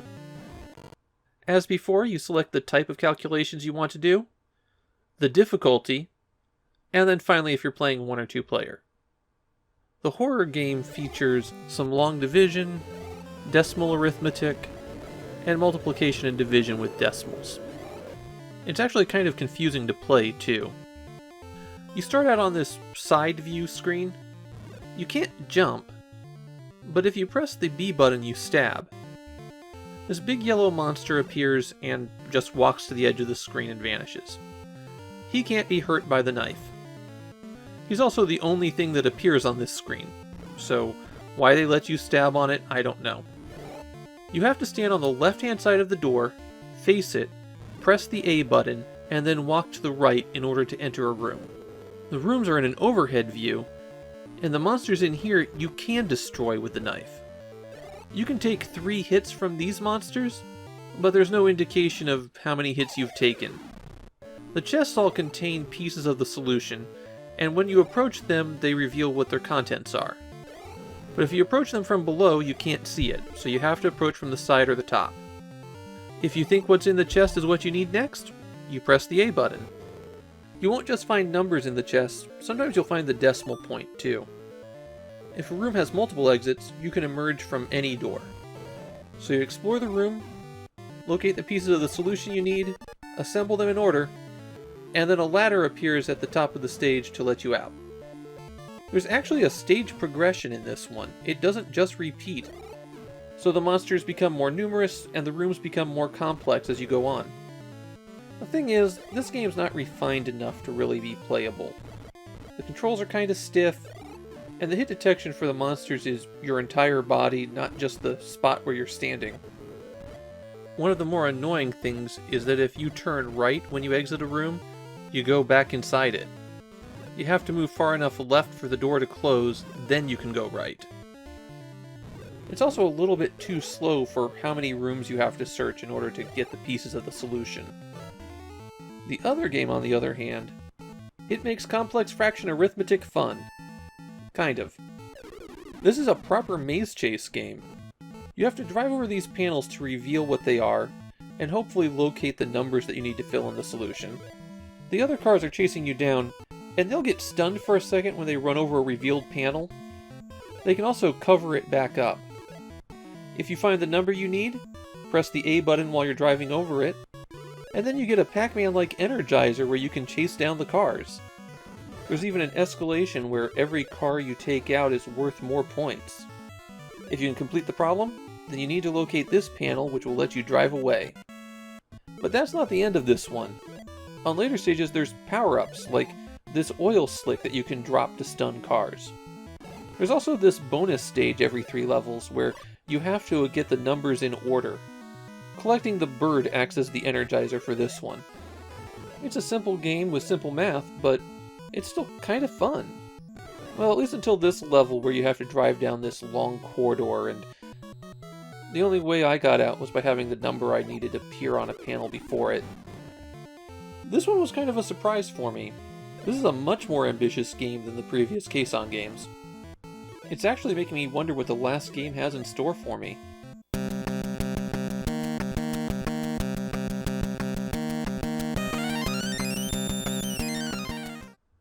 Here's the thing about Keisan game Sansu Go to Rokunen. I got it solely to check off the box. So after I got it, I popped in the system, turned it on to see if it worked, and then put it away. So this is my very first time playing it. Not that many people would want to play calculation game 4th and 5th grade math. But after the 4th grade version wound up having a semi-decent mini-game in it, I thought maybe there'll be some fun to be had in this one. I was so wrong. The final game in Tokyo Shoseki's educational series is similar to the last one, where it's more ambitious than the original 3. These games have multiple stages with escalating difficulty, more complicated gameplay elements, and they're all terrible. Let's start with the shooter. It's intended to teach decimal multiplication and decimal division. And to do that, you play a very boring shoot-'em-up, then fly into this box, and inside you select the number on the left and touch the flashing point on the right. Even once you finish the calculation, there will still be a flashing box on the right to put a number into. What you actually have to do is just walk out the door. Do this a few times and you face a boss. I'm not going to comment on the symbolism of an educational game having you blow up a brain. It takes a while before there's any difficulty in the shoot-'em-up sections. Later stages add more ships and more bullets. It's a pretty mediocre game. And yet, it's the better of the two. The other game tries to teach fraction, multiplication, and division. To do that, you have to push yellow seeds into the baskets, similar to a box pushing puzzle. All of the odd numbers are on the left-hand side of the map, all of the even numbers on the right. To get seeds, there are all these flowers. You can water them with the B button to make them grow a little bit faster, but they'll also grow on their own pretty quickly. The red flowers become red seeds, and pushing one of those into a basket is always incorrect, so you have to get the red seeds out of the way, then get the yellow seeds into the correct baskets. There's also insects that are chasing you around, and you can stun them for a short time with a spray of insecticide. When they're stunned, you can pass through them. The later levels make the block pushing much more complicated. This is the only game in the Keisan game series where there's 4 levels of difficulty instead of 2. But if you set it to the 4th, there's not enough time on the timer to fill in all of the blanks. Especially since you have to run back and forth constantly between the far ends of the map. You move on a grid system in this game, but you can't really see the grid very clearly. And that winds up making the whole thing feel very clumsy. I have no idea why they require you to grow the flowers first before you can push things. Especially when 30 seconds into the round, all of the flowers have become seeds anyways. It's terrible as a block pushing puzzle. It's terrible as a maze chase. This one is just terrible. And that takes me to a milestone. We are done with educational games on the Famicom. Oddly enough, though, textbook company Tokyo Shoseki isn't done with the platform. They actually make a few more games, and some of them are kind of interesting. I have one last thing to note about the Keisan game series. They had unique warning labels on the back. So please, don't stick your face directly up against a computer monitor.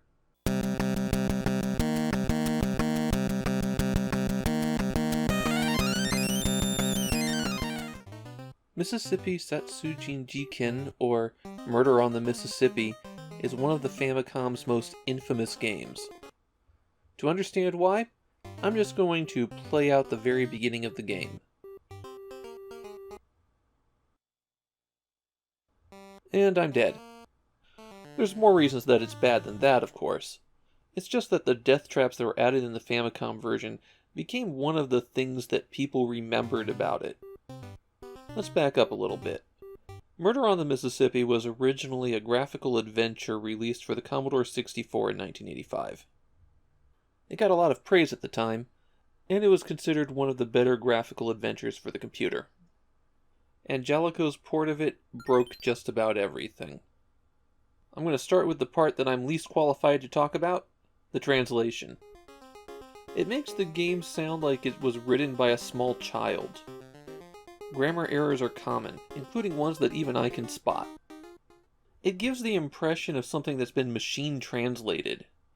Of course, that wasn't really an option in 1986, so maybe somebody translated it just by matching up words in a dictionary.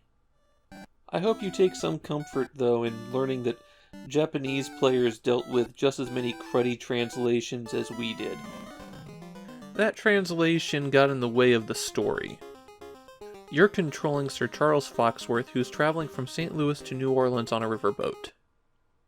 He's accompanied by his man Watson, who was Regis in the computer game. At the start, they're just busybodies who stick their nose into people's cabins. Eventually, they'll stumble upon a body, and then the game is afoot. The very first thing you need to do is let the captain know that there's been a murder. So you go up to the pilot house, and then you bump into the side of it to be able to go see the captain. That door is one of the more annoying things in the game. The interface is a little bit tricky. You press the A button to switch into a command mode, and there's really only ever 3 commands. You can walk, you can search, or you can talk. And in one special place, you can investigate the evidence. I think that the cursor position isn't very clear.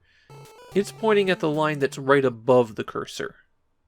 When talking to the passengers and crew, you can ask them about other people, ask them about evidence, have them follow you, or ask them about a note you've taken. Something important to know about having them follow you: the game really only supports 3 characters on screen at once, except at the end when you gather everyone in the accusing parlor. So going someplace where there's another person will make them automatically depart. There aren't a lot of suspects wandering the riverboat. The murder victim was the partner of the captain, but his wealth has ties to many of the other passengers. The rest of the characters are a philanthropist who's been seen carrying a gun, a woman traveling east from her home in Nevada, a judge with a reputation for drinking too much, a wealthy widow who gossips far too much for her own good, a woman traveling to visit her famous aunt, and finally the ship's engineer. The computer game had another passenger, but they were cut. A nice feature of the game is that you can copy down anything that somebody says to your notebook. When they're finished talking, you press B to copy it down, or just A if it's irrelevant. Wait, did I say this was a nice feature? I meant horrible. Because on the Famicom version, people will only say what they're going to say once. And these notes have to be presented at certain points to advance the story. So if, for example, you hit the A button to cancel the text and accidentally skipped copying something vital down, the game's now in an unwinnable state. Making things worse, there's no way to go back in the Famicom game. On the computer game you could save, but here you have to complete the whole game in a single sitting, without making any errors, and without falling into any invisible traps. Screw up, and it's back to the beginning for you. Sometimes you'll need to examine evidence a little bit more closely. To do that, head back to your cabin, stand next to this table, and select this option. Then you can put things away in your trunk, or place them on the table for a close investigation. Finding evidence is a weakness that both the computer and Famicom versions have. You do it by standing next to something and choosing the search option, and then apparently you just look behind it. It actually makes the game feel like it's missing something. You don't do things like examining the body or have to distract people so that you can search their belongings. It winds up taking away the feeling of it being a detective story. There's one last interesting bit of trivia to mention about this game. In Japan, there was an adventure gamebook based on it, though apparently that gamebook doesn't have a lot to do with the actual game. I don't think the original Murder on the Mississippi holds up particularly well, but it's an interesting example of early graphical adventures. The Famicom version is only something you'd play for a laugh. It's not worth the effort.